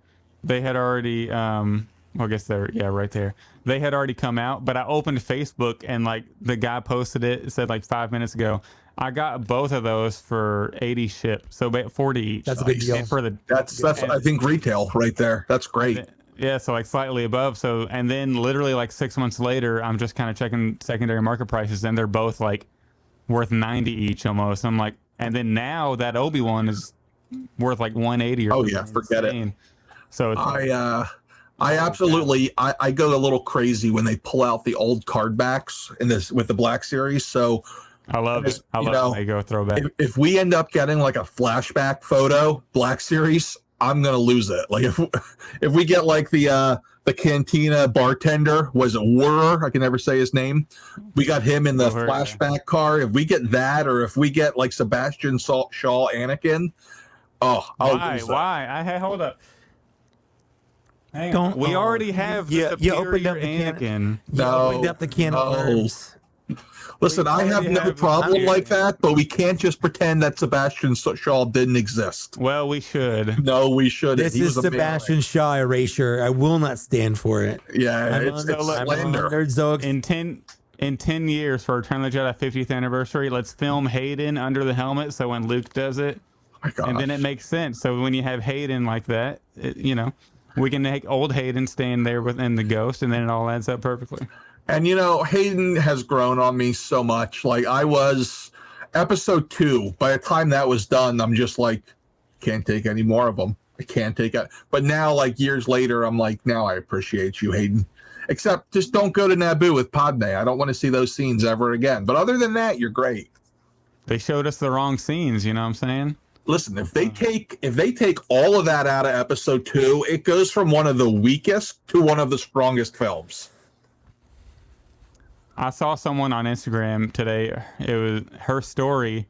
Her bottom 3 movies in her ranking was Last Jedi, A New Hope, and Empire Strikes Back. And I was like, there's no way. Swear. I'm used to Last Jedi being last in a lot of people's lists, but A New Hope and Empire?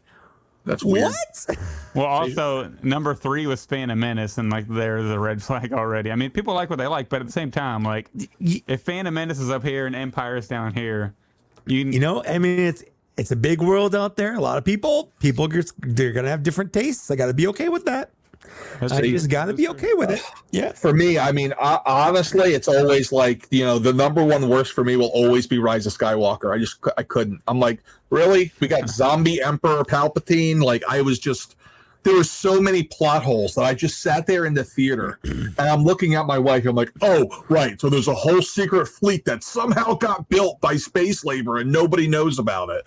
Like, I was so angry with it. Whereas at least The Last Jedi, like, there's a lot that can be said. Like, if we could take out the whole space casino, save the animals scene, I think it'd be a lot better because that just doesn't feel like it fit. But, like, the whole Luke Skywalker fight on, oh my gosh, what planet was it? The Salt Planet. Crate. That was some of the best. Like, I still watch that scene regularly. And after my dad passed, the Luke Skywalker where he goes to Leia and says no one's ever really gone, like, that has always lived with me ever since. That same with when my brother passed. That line stuck with me for a while, for sure. Yeah. Speaking of Crate Luke, you got any info on why that thing was kind of leaked but never released? Nothing. I think that leak happened after he started his store or before. It did. Yeah. Like, that was before me. My only guess is I think that, like, they're like, we can't make any. I think they got so burned by the end of those sequel figures. Like, there's still probably like warehouses of Zori Bliss in places. Like, which sucks because she's a great figure. I will die on that hill. You don't have to like the sequel trilogy. You don't even have to like the movie she was in. But like her as a design, as a toy, I love it. Hey, she could just be a cool bounty hunter on your shelf. Yeah, that's fair. I felt like it was a little bit, I mean, again, package guy for those. I never opened her, but I was like, it's kind of a dull design. Wasn't the greatest in the movie, but I felt like it was her mask came out. Her mask comes off. You can see her eyes anyway. So there's like a face underneath the mask. Well, that's redeeming at least. But yeah, I think they got so burnt on those that they're just afraid to go to that well, and it's a shame because I would like to see some of that revisited. Like even the when they did the archive Han from Force Awakens, that was a major major low seller. Which Yeah. kind of surprises me because Eddie Han is good. I was surprised. Well, that old that and the original that new Han they did head for Force Awakens was so bad. The head is so outdated. We had the girl that sculpted that head on our podcast. Oh, nice. A couple months ago, Sarah Lynn and Reynolds, it was Sarah Lynn Reynolds. She's great. We had a great talk with her. We talked about what it's like to sculpt a toy's butt, and that was you got to think about it. Someone's got to sculpt a butt. You would think they just use the same butt to everybody. No, they don't. They don't. Interesting. They don't. They got to look at old man. She even got notes. Yeah, she got notes where she had to like diminish butts and busts because of feedback. Oh my god, that drives me nuts. That drives me nuts. Mike asked her, "Hey, you ever just sculpt a giant dick into it?" I did not. Sent back. Yeah, why's Count Dooku look like he's packing more than just a lightsaber there? What's Christopher Lee hiding? Well, he was in a metal band. Yeah, but we did end up getting some inside info on that Crate Luke fiasco, and I'll tell you off the pod later. But with Gregory, if you had any. Yeah. Before me, long before me. With the source, Mike, with the source, with the... Oh, the source. I see. So right. I just want to know if maybe they had any, maybe that's in a case in 2 years or something, and you see that on it. Just let us know if that... Yeah, that's my best guess. I haven't seen a single sequel figure since I started the store, I don't think. So... early 2021 is when I started. So other than the Han Solo, I don't think there's been any that have been released since Rise of Skywalker. Yeah, I mean it's been bad. Like I actually am kind of surprised. Like I feel like Does this count? That does not count. This doesn't count. It's a sequel figure. I mean, it is. It's Blue Yoda. He's still. I guess. I mean, you're right. It's like one of the best scenes of the whole trilogy, right there. Also, no, that's Return of the Jedi Blue Yoda in my own head. So, but yeah, I actually, even me, as much as I hated Rise of Skywalker, I think a Black Series Emperor Palpatine with his life support would be pretty cool. Mm-hmm. And I think both of them. I want the zombie version, and I want whenever he actually absorbs the their Sith life Eternal, and his robes turn red somehow. I want that. Yes. Shit, Hey man, he got a full makeover. He got a full makeover. Don't think about it. Just consume. That's the only Star Wars movie I've only seen once. Every other one I've seen at least 2 or 3 dozen times. When I got a new OLED TV last year, 70 inches, and I put that movie on first just because I know it's a super colorful movie.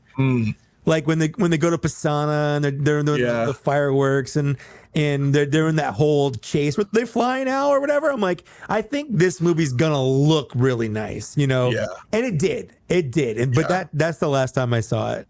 The scenes of Rey and Kylo fighting, what was it, Endor? Yeah, that was beautiful. Endor, yeah. Yeah, a lot of really pretty scenes. Yeah. Yeah.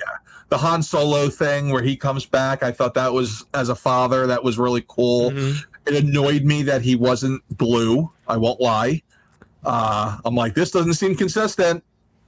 Lack of consistency. I get it. He's not a Force user, but still. So what? Non-Force user, or was he a figment of Kylo's imagination? Who knows? I think he was. I think it was a combination of Leia doing something with the Force to essentially summon Han as a figment. But Leia was clearly doing something, and that's what killed her. Basically, was whatever she did took so much effort to do. Yeah, I think she was using the Force to put that memory in Kylo's head, and then he was kind of reliving his last moment with his father, and then it kind of pushed him over the hump of, and then he throws a lightsaber, Hey, Kylo, stop being a dick. Just stop being a dick. Yeah, just hey, son, remember me? You stabbed me in the belly. Yeah. Yeah. Hey, man. So honestly, the gut stab probably didn't kill him. It's the planet blowing. That's what I was saying. Yeah. So I've seen a lot of people complaining like lightsabers don't kill anybody anymore. Han Solo got stabbed and it killed him, but like since when? I'm like, it wasn't the lightsaber stab that killed Han Solo. He fell like 1,000 feet into an abyss. Like he didn't necessarily. It contributed. I'm not saying it didn't. He was fine, but like. Him falling into like nothingness is what killed him. Well, I mean, here's the thing: we know the that planet blows up. This is like the most crazy conversation ever. But we know that a lightsaber seals and cauterizes the wound right away. We learned that in A New Hope. So maybe he just went for like the spleen or something unneeded. Yeah, you know. I mean, Darth Maul's alive, so yeah. So I think this is a good transition. Let's go and segue into spoilers for Ahsoka episodes 1 through 3. Matt, we're assuming that you're all caught up on Ahsoka 1 through 3. 1. Oh. So there's a rule in my house that I'm not allowed to watch these shows without my kids. Oh no. Okay. Yeah, and because of baseball and soccer practice for them, we are behind, and I'm dying because I'm like, guys, this is my job. Okay, we need to go watch this. I can say that I enjoyed the first episode. I did have a bit of an epiphany at the end, though, where I'm just like, you know what? Star Wars just does not work as well in the serialized episode format as it does in movies. It's not about just the writing or like anything anyone wants to say for criticism. I think Star Wars just hits better when it's just that 2.5 hour boom into space. More of like a quick distraction. I think there's something. Yeah, I think there's something to be said for that for sure. Sure. Like as much as I love The Mandalorian, every episode's the same. Every episode, it's like, okay, we're taking Baby Yoda somewhere. Oh no, even we ran into this guy. Yeah. Even in season 1, where people are like, "Oh, season 1's the best," it's so good. Like, no, it's like every episode, it was all filler, other than the first 3 episodes, and like the last episode or 2 episodes. Like the 3 episodes in the middle were it was just Mando running around the galaxy trying not to get caught. That was it. And the reason people loved it is because they love the character. It's just like Kenobi. Correct. A lot of people complained about Kenobi. I loved it. You didn't need to actually show me anything. Kenobi could have been like Seinfeld, where you just have a camera follow Obi-Wan around the desert. Yeah. And you'd have like Space Kramer come into Obi-Wan's hut. like Tika's busting in. That'd be fantastic. I would pay to watch him go punch into the Space Butcher every day and cut the thing up. Like, honestly, that show started, I'm watching him feed his little animal every day, and I look at my wife and I'm just like, this is going to be like Space John Wick. That animal is dying. Obi-Wan's going to go crazy. It never happened. I thought we were going to get the full-on, I think I'm back from Obi-Wan, but we never did. Yeah, I'm back. Yeah, that's all we were missing for Space John Wick, but I loved it. Yeah. Well, so what do we do? Because we're going to talk spoilers. I'm okay. I'm fine. Okay. Like I usually read ahead, so I am weird. I don't like being surprised on shows because then I can't see the same. Really? Well, then I don't see like the context clues leading up to it. That's why the second time is so much better. Then I'm just mad at myself that I didn't see it coming. Yeah. I've never gone into like a Star Wars movie without knowing exactly what was going to happen in it. Either in the prequels, I read the books before going to see the movie because the books came out like a week or 2 before the movies did. For the new ones, I like, on Reddit or whatever, it's full spoilers. I want to know exactly what to expect because I don't have that anxiety of like, what's going to happen? Like, I kind of know, so I can just enjoy the movie. I can just enjoy what's unfolding in front of me. Yeah, like I'm a very simple man. Too many plot threads, too much to follow. If I got spoilers, it's like the Cliff Notes for me. It's easier to keep an eye on what's going on. So I like that. Like, oh, wait, who's this guy? Oh, wait, I remember him. I read about him on Reddit. True. Yep. True. I just like, I kind of like the angst of, like, bam, Star Wars logo, like the crawl. I have no idea what's going to happen, and then just kind of living with it as it unfolds. One time I have regret, and that was the end of the second season of The Mandalorian. I wish I could have felt that one, like without the spoiler. That was a big one. Yeah, that's the only one. Yeah, that was like one. Because up until that point, like the Baby Yoda thing was awesome, but that was I would have never thought they brought Luke Skywalker into. I would have never in a million years. When I saw that X-wing come in and then the green saber, I was like sitting there freaking out. That was like the that was like I still thought that they were going to introduce Ezra that way. Like I thought for sure somehow it wasn't going to be Luke, it was going to be Ezra, and they're going to explain, oh, Ezra's been there the whole time or whatever. I don't know. So yeah, that was it was so cool, so cool. Yeah. Anyways, and then so when they brought it back for Boba Fett was so good. Yeah, I agree. See, I hated that. I hated. Well, I like Luke. Book of Boba Fett made me mad because it was like Mandalorian season 2.5. Sure. It's like they couldn't quite commit to Boba Fett, and it drove me nuts. I think it told the story it needed to, because I think they wanted to flesh out that Boba Fett thing, but they still wanted to further the Mandalorian story, and they're all connected. They are, but I okay with it was just too soon. I think they really just wanted to get Baby Yoda back before season 3. That's 100% what it was. I think they were kind of scared. Like, what did we do with Baby Yoda? Like, is he gone? Is he really gone? What are we gonna do? Are people gonna stop watching? Because I know, like, people like my wife, like, Baby Yoda's not in the show anymore. I'm not gonna watch it anymore. Like, no, they got to bring him back. Yeah, I think if it were 100% up to Dave and John, they would have went most of season 3 and then brought Grogu back. But I feel like there was probably an executive decision saying, change your script. That's Grogu's coming back sooner. Like, I think I'm one of the few people who really enjoyed Boba Fett's story arc in that show, because it reminded me of it reminded me of the first Godfather movie, where the story is like you have this badass gangster Vito Corleone, and in the beginning of the movie, like, he's just gotten old, he's lost a step. Is he getting soft? What's going on? You tell that whole story, and that's what I saw from it. Yeah, that makes sense. Yeah, but Ahsoka. So what did you think of episode 1, the one that you saw? I liked it. I definitely felt like I was in the dark because of the lack of rebels. I was going to say, have you seen Clone Wars? Most of it. Okay. So you're not seen the good wholly Wars, unfamiliar with Ahsoka. Yeah. So what ended up happening was I watched the Clone Wars movie and said, this is gigantic garbage. I can't believe they put this out. Absolutely. No, absolutely. And then I completely boycotted it for years. And then I finally, once everyone was like, this is the greatest thing ever, I started watching it then. No, I think I missed most of the first season. I think that's how it happened for pretty much everyone our age. I remember the commercials and like coming on TV for the movie. I'm like, this looks awful. This looks terrible. Why does Anakin have a Padawan that we've never heard about before? None of this makes any sense. You know, why does she call him Sky Guy? Do we really need Boba Fett's kid, or not Boba Fett? Jabba why Hutt's is there kid? a baby Hutt? Yeah. Why? Yeah. It was so weird. Yeah. But they definitely turned it around by the end. But I'm not even talking about season 6 and 7. By the end of like season 5, I was when Darth Maul. I was pretty invested. And all that. Yeah. Where you have like it gets pretty heavy. You have episodes. You have episodes where like Palpatine is fighting Darth Maul and Savage Opress at the same time.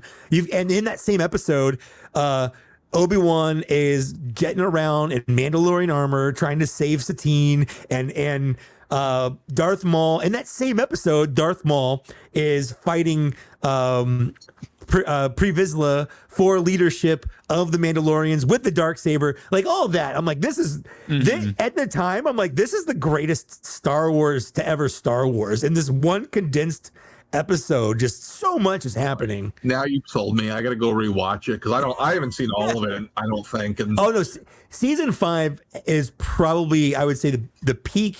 And then it valleys a little bit in season 6, but not much. And then season 7 goes real good, valleys a little bit, and then ends like base because it goes right into. Well, the first 4 episodes of season 7 are just like were a letdown, but the rest of them, they're really good. Are you talking about chronological first 4 episodes or the actual first 4 episodes that they aired? The actual first 4 of season 7. It's the sisters or the.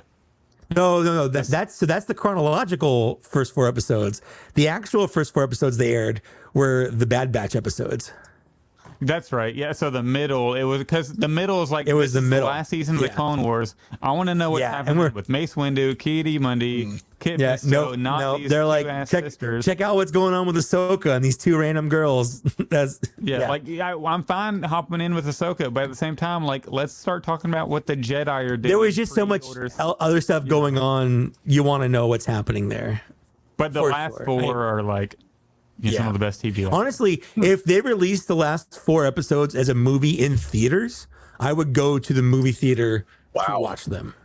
I did that here at home. I watched like the first 2 episodes, and then of the last 4, and then I watched Revenge of the Sith, and then I watched the last 2 of that to try to make it as chronological. Yeah, because it happens concurrently, where they've actually animated some scenes from Revenge of the Sith in the show, where you're kind of seeing there's like one episode where you're seeing like the other side of a holographic conversation where they were all meeting together, and then you're seeing what's happening to the people that were just holograms in the movie.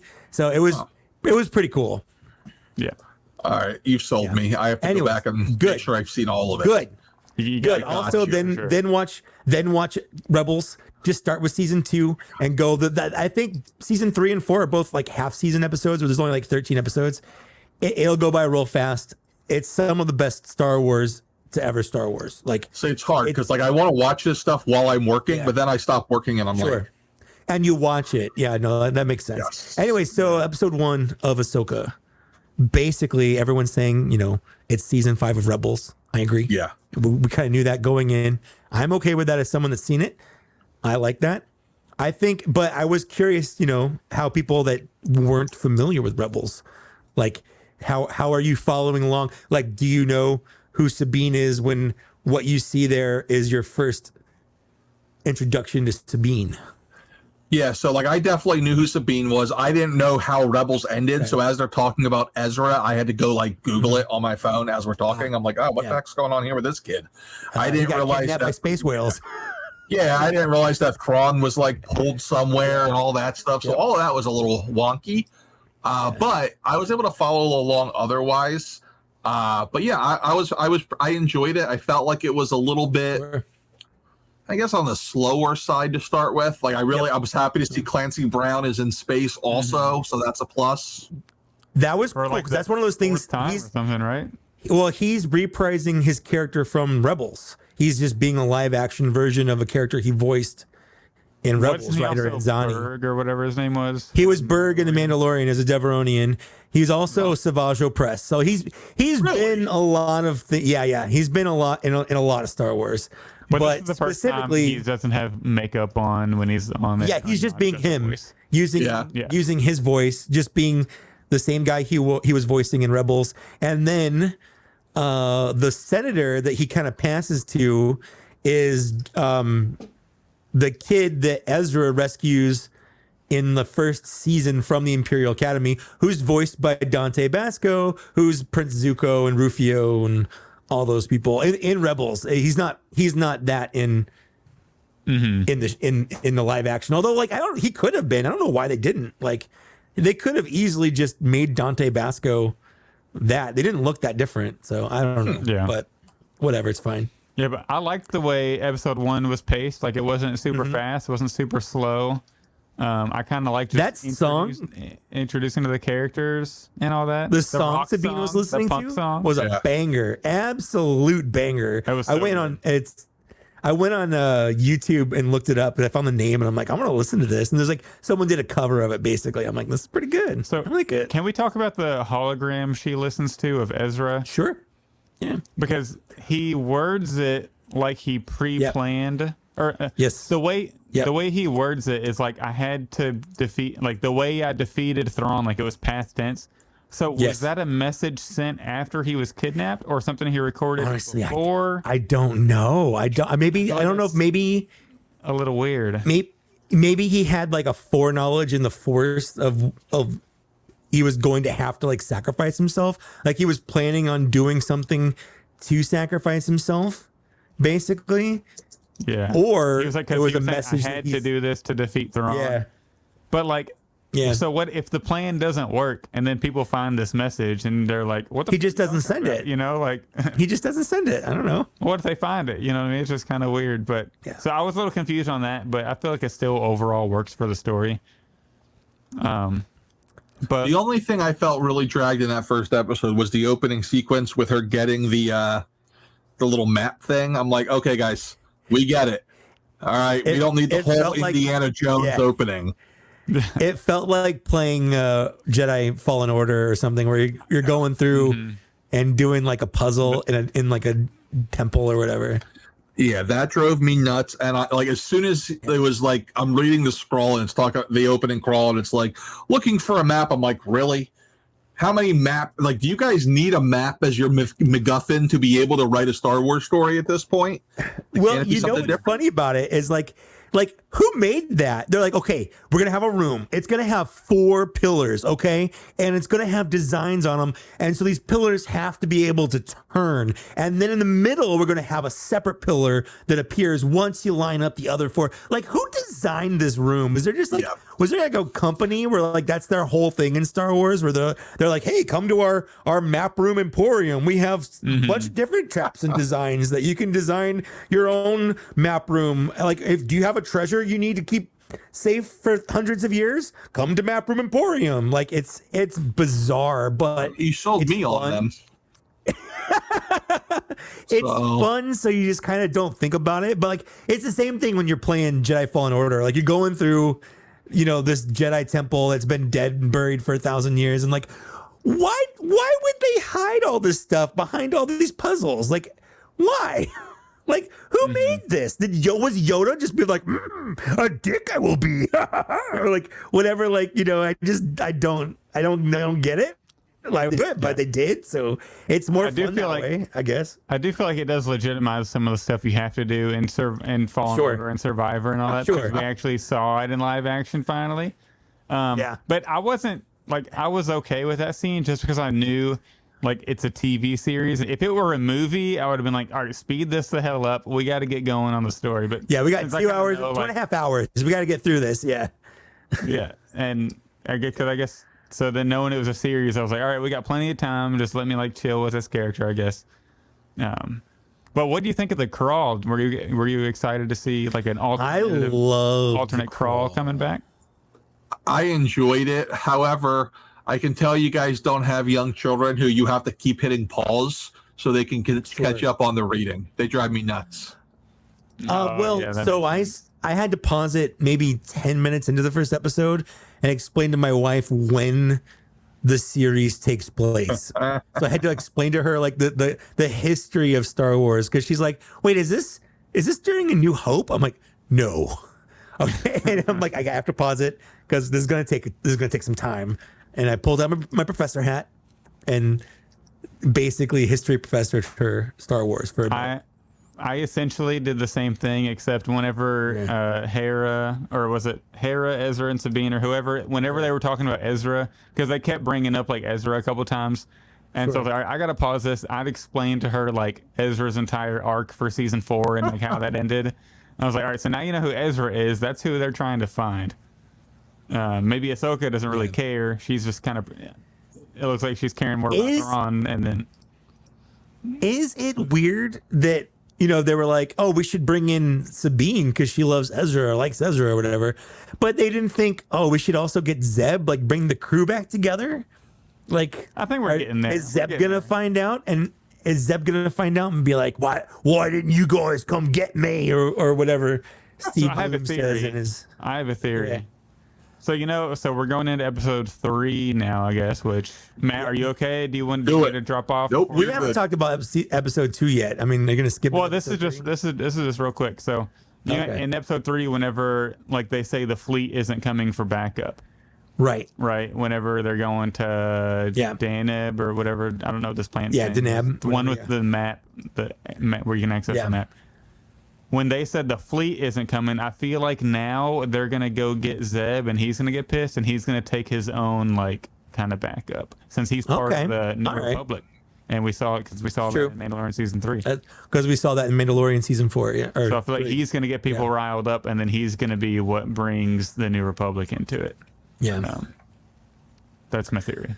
Yeah. So the weird part, I'm just going to talk about the weird part of the episode, because like you spend the whole, people that watched all of Rebels were like, is Sabine force sensitive? Because like that was never a thing. She got the Darksaber. Kanan trained her in like season 3 how to use the Darksaber, because she basically won it from Darth Maul or whatever at the time. And so like that's what you do with the Darksaber, you know. That's but like the way they're talking, like there's this whole history between Sabine and Ahsoka where like, when did this happen? You're just dropping this on us? Like there's no preamble. There was no like, yep, she was my Padawan. Like, since when? That's just that's just so something random. You drop on us. Yeah, I think they in episode 3 they do a better job of kind of fleshing that out, and I love their perspective on it, which we'll get into when we talked about episode 3. But in the first episode, I was having some trouble with the whole Sabine being a Padawan, for sure. Yeah, I was, and now it seems like they're trying to push it to where she's trying to learn the Force. Yeah. And I was like, should we just keep it to where she's just kind of learning to fight with a saber and not necessarily trying to learn? No, because I like their explanation of I did like it whenever she was like, there is talent involved, to kind of acknowledging the midichlorians and all that. I was going to say, everyone could eventually. Have we done the midichlorian count? They haven't mentioned midichlorians, but you know, because you know, even Yoda says it, like the Force is in everything and everyone. Mm-hmm. Everyone has the Force, which means that potentially anyone, if they try hard enough, can use the Force or tap into the Force or whatever. It's just for some people it's easier than for others, but it's not some weird like X gene where like I can do it because I have this X gene and you can't because you don't have it. They're just people like Luke Skywalker or whatever, where he can do it more easily. He doesn't have to try as hard, but anyone can do it, which is kind of what they were going with, you know, with Finn in episode 9 where he, you know, he's suddenly like, oh, I can use the Force or whatever, because he believed he could, like, was what let him do it, because a lot of the gaps there are just your mental state of believing you can do it, basically being open to being able to do it. Yeah. So I found that to be very interesting, and I liked it. So I feel like we got to talk about the gut stab here. Yes. End of episode 1. I keep hearing all about it. Everyone's very angry, it seems like. It doesn't make sense to me why people are angry about this. Well, you have to be angry about something, Mike. You know how it works. Well, I'm not necessarily Star angry Wars at it. Yeah. I'm not. Well, she had to lose that fight. She had to lose that fight. I get it. If she won that fight, it wouldn't make sense, because the girl she was fighting, I can't remember her name. Is it? I don't remember. Shin Hati. Yeah, right. I remember the Ati part, but I couldn't remember. Anyway, she's obviously trained. She's a Padawan. She's got way more Force potential than Sabine does. There was no way Sabine was going to beat her in a fight, especially if Sabine hadn't been doing anything. Once Shin saw Ahsoka's ship approaching, she dispatched her pretty quickly. So once she took it seriously, she got her. But my only issue is it's happening just like a little too much these days. Like, instead of going for a gut stab, go for like a slash of something, or a she didn't want to lose any body parts. A gut stab was the perfect solution, because she stabbed her clearly like off on center. the side. She didn't go straight through the sternum. Yeah, she didn't go like straight into the heart or into like the guts or whatever. Like, she went off to the side. We couldn't do like a stab in the thigh just to make it a little different than everything else. Well, they did that. They did that in Mandalorian, or in Book of Boba Fett, actually. The back of the thigh. He stabbed himself in the thigh. Yeah. So I just feel like another gut stab was like, come on, we got to be a little different than the multiple we saw in Kenobi.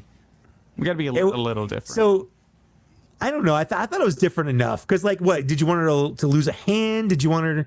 Like, I feel like there's enough in there to where it's plausible for her to not visually look like she lost a lightsaber fight. You know, like Finn got sliced up the back, I guess. Like, that worked out. His spine should have been just completely done immediately. Right. But that's the whole thing where Bacta kind of works miracles. Bacta is like the miracle worker of Star Wars. And if they can get you into Bacta fast enough, you should be okay. I'm fine with Sabine spent the entirety of episode 2 like being like recovering. Like that's good. That's better than what they showed. Like, she wasn't fine. Yeah. Right. Like she didn't just get up and was fine. And my thing was can we just do a little different of like a wound to make it a little creative? That was what my thing was. I thought it was different enough, but I guess I kind of get it. I mean, it's still a gut stab at the end. I know it's a little to the side, but we've gotten how many gut stabs?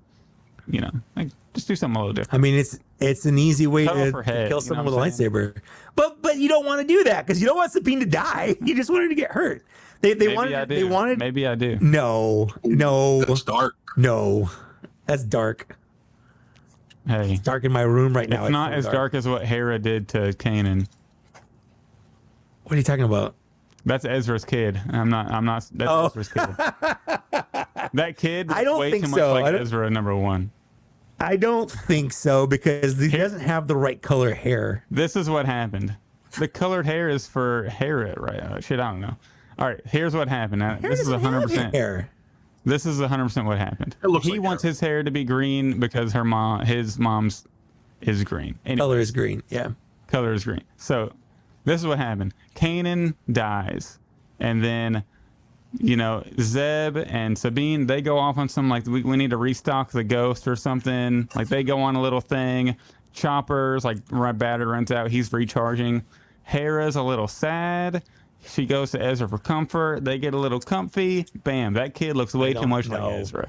There's like 2 weeks, and there's like 2 weeks in between when Kanan dies and when Ezra disappears from the face of the people. And then the baby pops out. That's Ezra. No, I'm telling you. Hera, we need a paternity test. We need. I disagree. That's Kanan's kid. People grieve differently. Hera could have needed, some loving at the time. Listen, I think that's slightly creepy. She watched Ezra become a man, and she was like, "Well, hello. Yeah, I guess I need to finish the job." Yeah. Yeah. No, I'm not down. I'm not down with that. I'm not okay with that. No. Well, I mean, I have seen all of the. Hera has the last episode. She has really sparked the creepier side of the internet, where all I'm seeing across TikTok is the bottom half of Hera. People pointing at her ass. Absolutely. Yes. Yep. It's the new Rogue laying down when Apocalypse approaches. 100%. Absolutely. That's exactly on like Facebook groups, people are posting like, I'm watching it for the plot, and then it's like Sabine and like Hera, and like they're all like sitting down. And well, in the first episode, you got Sabine's ass just in the middle of the camera while I was following her on the bike. But listen, they know their audience. No, 100%. Listen, if you have to watch a show that's like the main cast is like 90% women, at least you got to sexualize them a little bit. Just a little sexualization. You have no option. You have to. Yeah, you have to. And people still complain about it. But in episode 2, I did like the whole, they're playing detective, trying to track down, the shipment or whatever, and they go to that place and everyone turns out to be Imperial, like, traitors or whatever. Like, that felt like a Rebels episode to me. I thought that was a fun, like if that episode had been animated as Rebels or whatever, like I'd be like, yeah, that's like season 5 of Rebels. It would have fit right in. I loved the interaction between Hera and Chopper. Absolutely loved it. I love that people have like subtitled Chopper and it makes sense what he's saying. Like you could hear it. My wife was like, is he speaking English? Because you can literally make out what he's saying just by listening to it. Yeah. I just like like shoot it down. He's like, but all the people are down there. And he's like, is that bad? It's like, yes, that's bad. You freaking war criminal. And he does the flex at the end whenever he does the flex at the end. I love it. He's like, have you been messing with my stuff? He's like, I didn't touch your stuff. Like all that stuff. The whole interaction. Yeah. They could have really gone better with that. I haven't even seen it. I know all you got to do is just like, you didn't touch my drum set, right? Yeah, basically is exactly what it was. Yeah. No, it was, the whole interaction was great. I loved the space, little dogfight thing coupled with Ahsoka fighting Merrick on the ground. That was a fun lightsaber. Yeah, that was awesome to watch. I'll say this series feels like the most like Star Wars than the series we've gotten so far. Like whenever you have Ahsoka flying in, you have like 3 X-wings just flying past her, and then you got these like the big frigates, that she's flying into. Like, well, even those, and then one of the other episodes, I think it's episode 3, when we see like an entire fleet of the Republic. Yeah, you see the A-wings kind of flying through and stuff. Yeah, the A-wings. It feels so Star Wars. I loved in the second episode, they're just on home one, and it's like perfect. Yep. It like, this is Return of the Jedi. Like that little room they're in is the same room they did the Death Star 2, pre-game for, and you could just see where everyone was sitting and all that. It was really, really cool. They're doing a really good job, bringing all that attention to detail to make it mesh. I like that a lot. Yep. And then we got Mon Mothma in episode 3, which in episode 3, Mon Mothma comes back. Yep, played by Genevieve O'Reilly. I think she somehow aged down 20 years. She somehow came back. Jedi. But yeah, somehow Mon Mothma came back. You know what? What is really cool? So in the trailers, everyone's comparing this to, and they even say Heir to the Empire. So people are basically saying this is the Thrawn trilogy or Thrawn books being turned. Well, it seems like it could kind of be going like that. They're just tweaking the characters, because obviously it's not going to be like Princess Leia, Han Solo, and Luke. They're changing it out for Ahsoka, Hera, and Sabine or whatever. But even in there, Luke could come back. Luke could come back. You're right, but I don't think he has to. I don't really think he has to, honestly. But there's a character in the 3rd episode when they're having that talk with Mon Mothma. There's a senator who's like, oh, you're just trying to waste resources. There's no proof that he's coming back.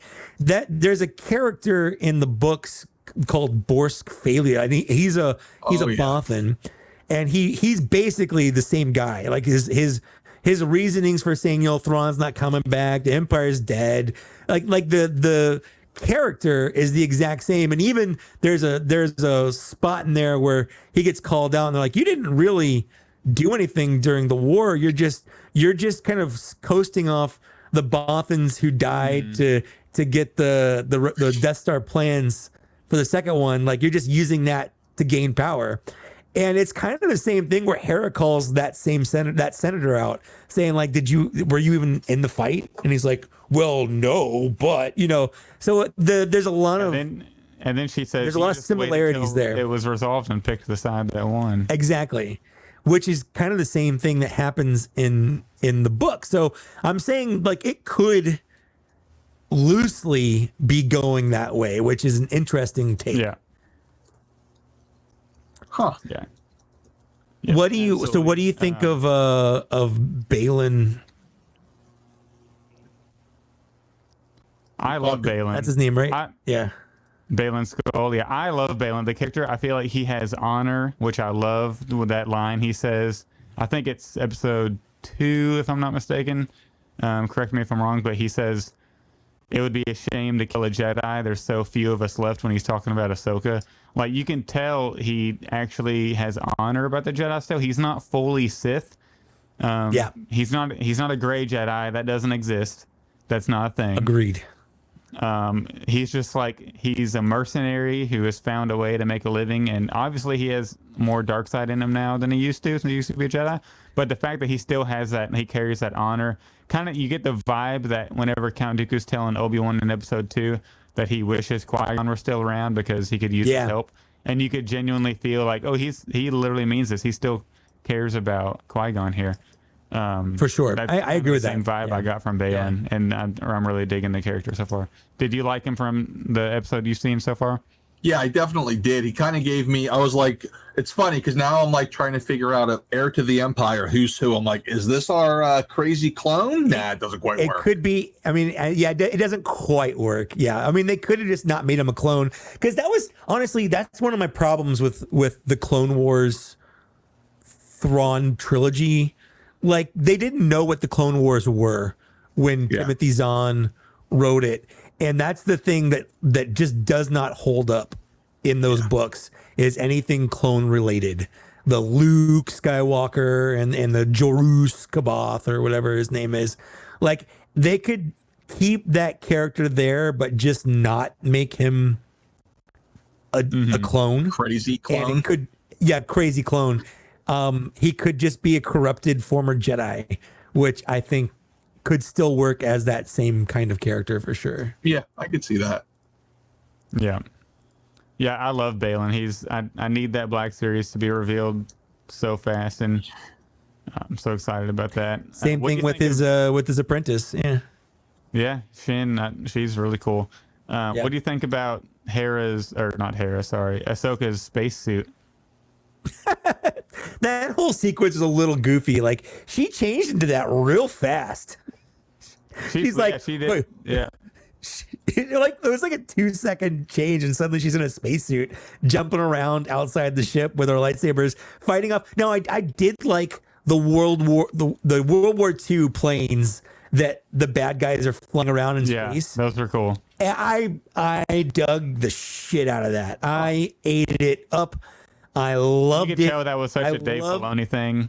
I love space dogfights where they're like just treating it like it's, you know, like a World War II aerial dogfight. Where like, that's not how space works, but who cares? This looks cool, because that's how Star Wars has always been. Like, all the X-Wings flying around in A New Hope, that's not how space works. They're treating them like they're banking and, you know, diving like it's in atmosphere. Like, that's not how that fight would really go. But you just don't care because George Lucas took that inspiration from watching World War II footage and videos and stuff like that. And they just kind of take that, it's like poetry. It rhymes.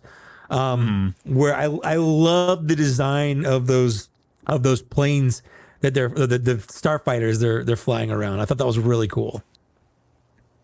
Yeah, that whole thing was cool, and I feel like we need a Black Series figure of that Ahsoka spacesuit. Like, I'm so down for it. Yeah, I liked it, especially with if it doesn't have her helmet, you know, then I wouldn't really care too much. But I want it. No, I want it to have the helmet, for sure. It has to have the helmet and the coverage on her Leku or whatever they're called. Yeah, agreed. No, I want a full spacesuit. It's definitely something I would buy. Absolutely.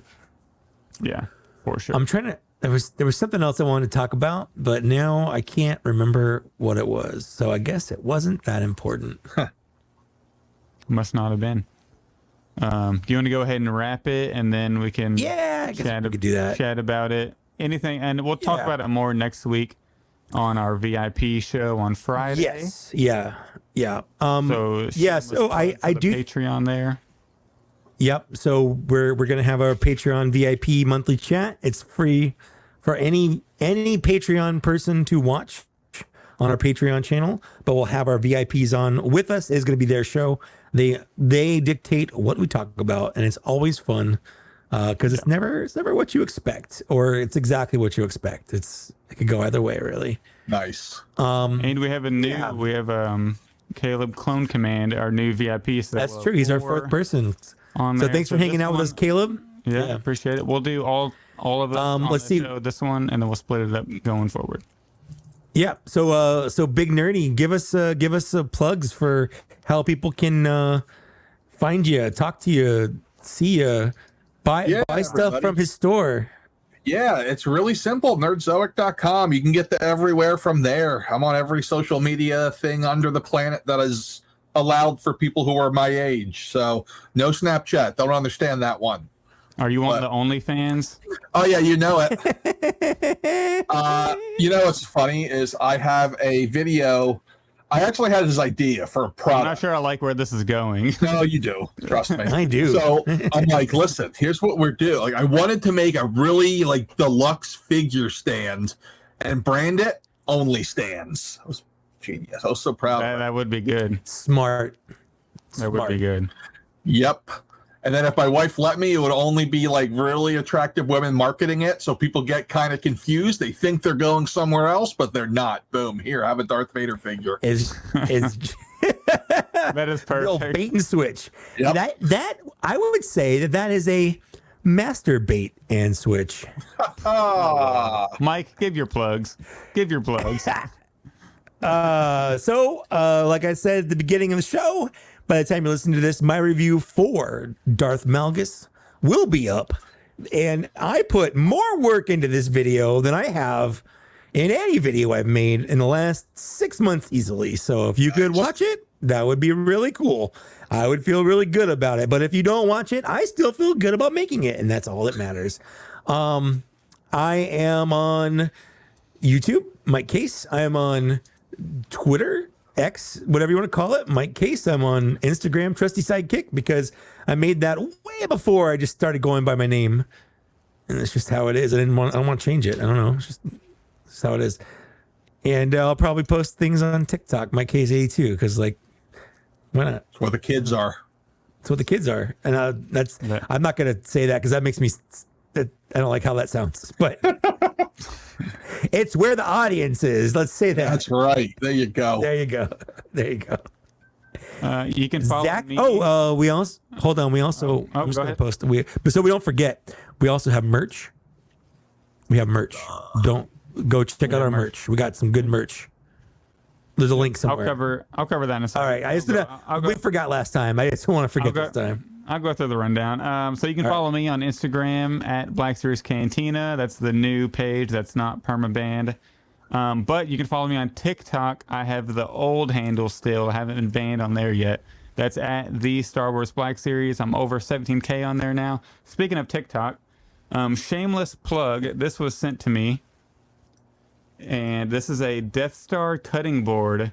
And it even opens up. Look at that. It opens up to reveal some utensils. So if you ever need that's not just a cutting board, sir. That is a cheese board. That is some cheese board. Charcuterie deliciousness right there. I don't know about that, but it's definitely no moon.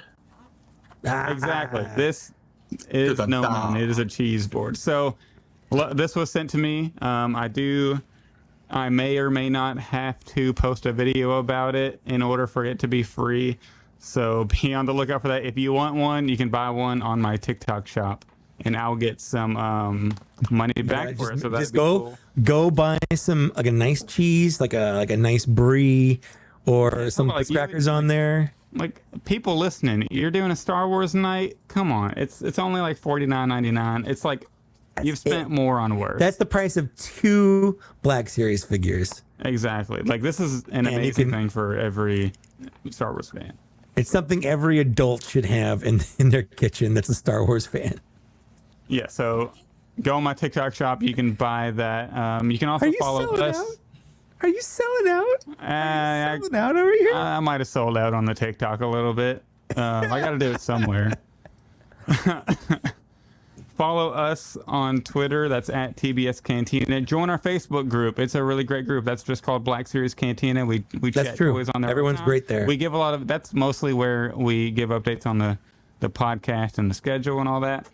And then we have merch, like Mike mentioned. We have glass mugs. We have pint glasses, hoodies, shirts. You name it, we got it. That's another way to support the show. And then the best way to support the show, obviously, is signing up for our Patreon. We have over 50 Patreon members now, which is very exciting. So the podcast is growing. We are the fastest growing stock there is these days. So invest in Black Series Cantina by signing up for our Patreon. That would be great. Just an update on our shows coming up. Next Friday, if you're a Patreon member, we'll be doing our VIP hangout with our 4 VIPs. So you can watch that. And then the week after that, so we've had a killer row of guests. We had Jake from Forlom Dozekis, Lane Sweeter Luke, Nerdzoic, and then our next episode we're going to have another killer guest, and that's going to be you guys, our Patreon members. Yep. Are going to be able to join us birthday on the episode. show for our birthday episode, our 2-year anniversary. That'll be on. We'll be doing that on this 15th. August. We'll be the 15th, the Friday night, the 15th. Yeah, and we'll probably go live 7:30 or 8. We might go a little earlier than normal because if we want a longer episode, it'll help going half an hour earlier. Yep. And then 1 week later, we'll be having our PulseCon stuff. We'll do a live show for PulseCon, so that'll be awesome. Yep. So a lot of Black Series Cantina content coming to you guys. We hope you appreciate it. It's a lot of work doing it, so if you want to support us on Patreon, that would be fabulous. Nerdzoic, Big Nerdy, thank you so much for joining us on Thank you for being here. Absolutely. Yep. Happy to be here, guys. Yep, and that'll do it. Until next time. Yep. Bye. Later.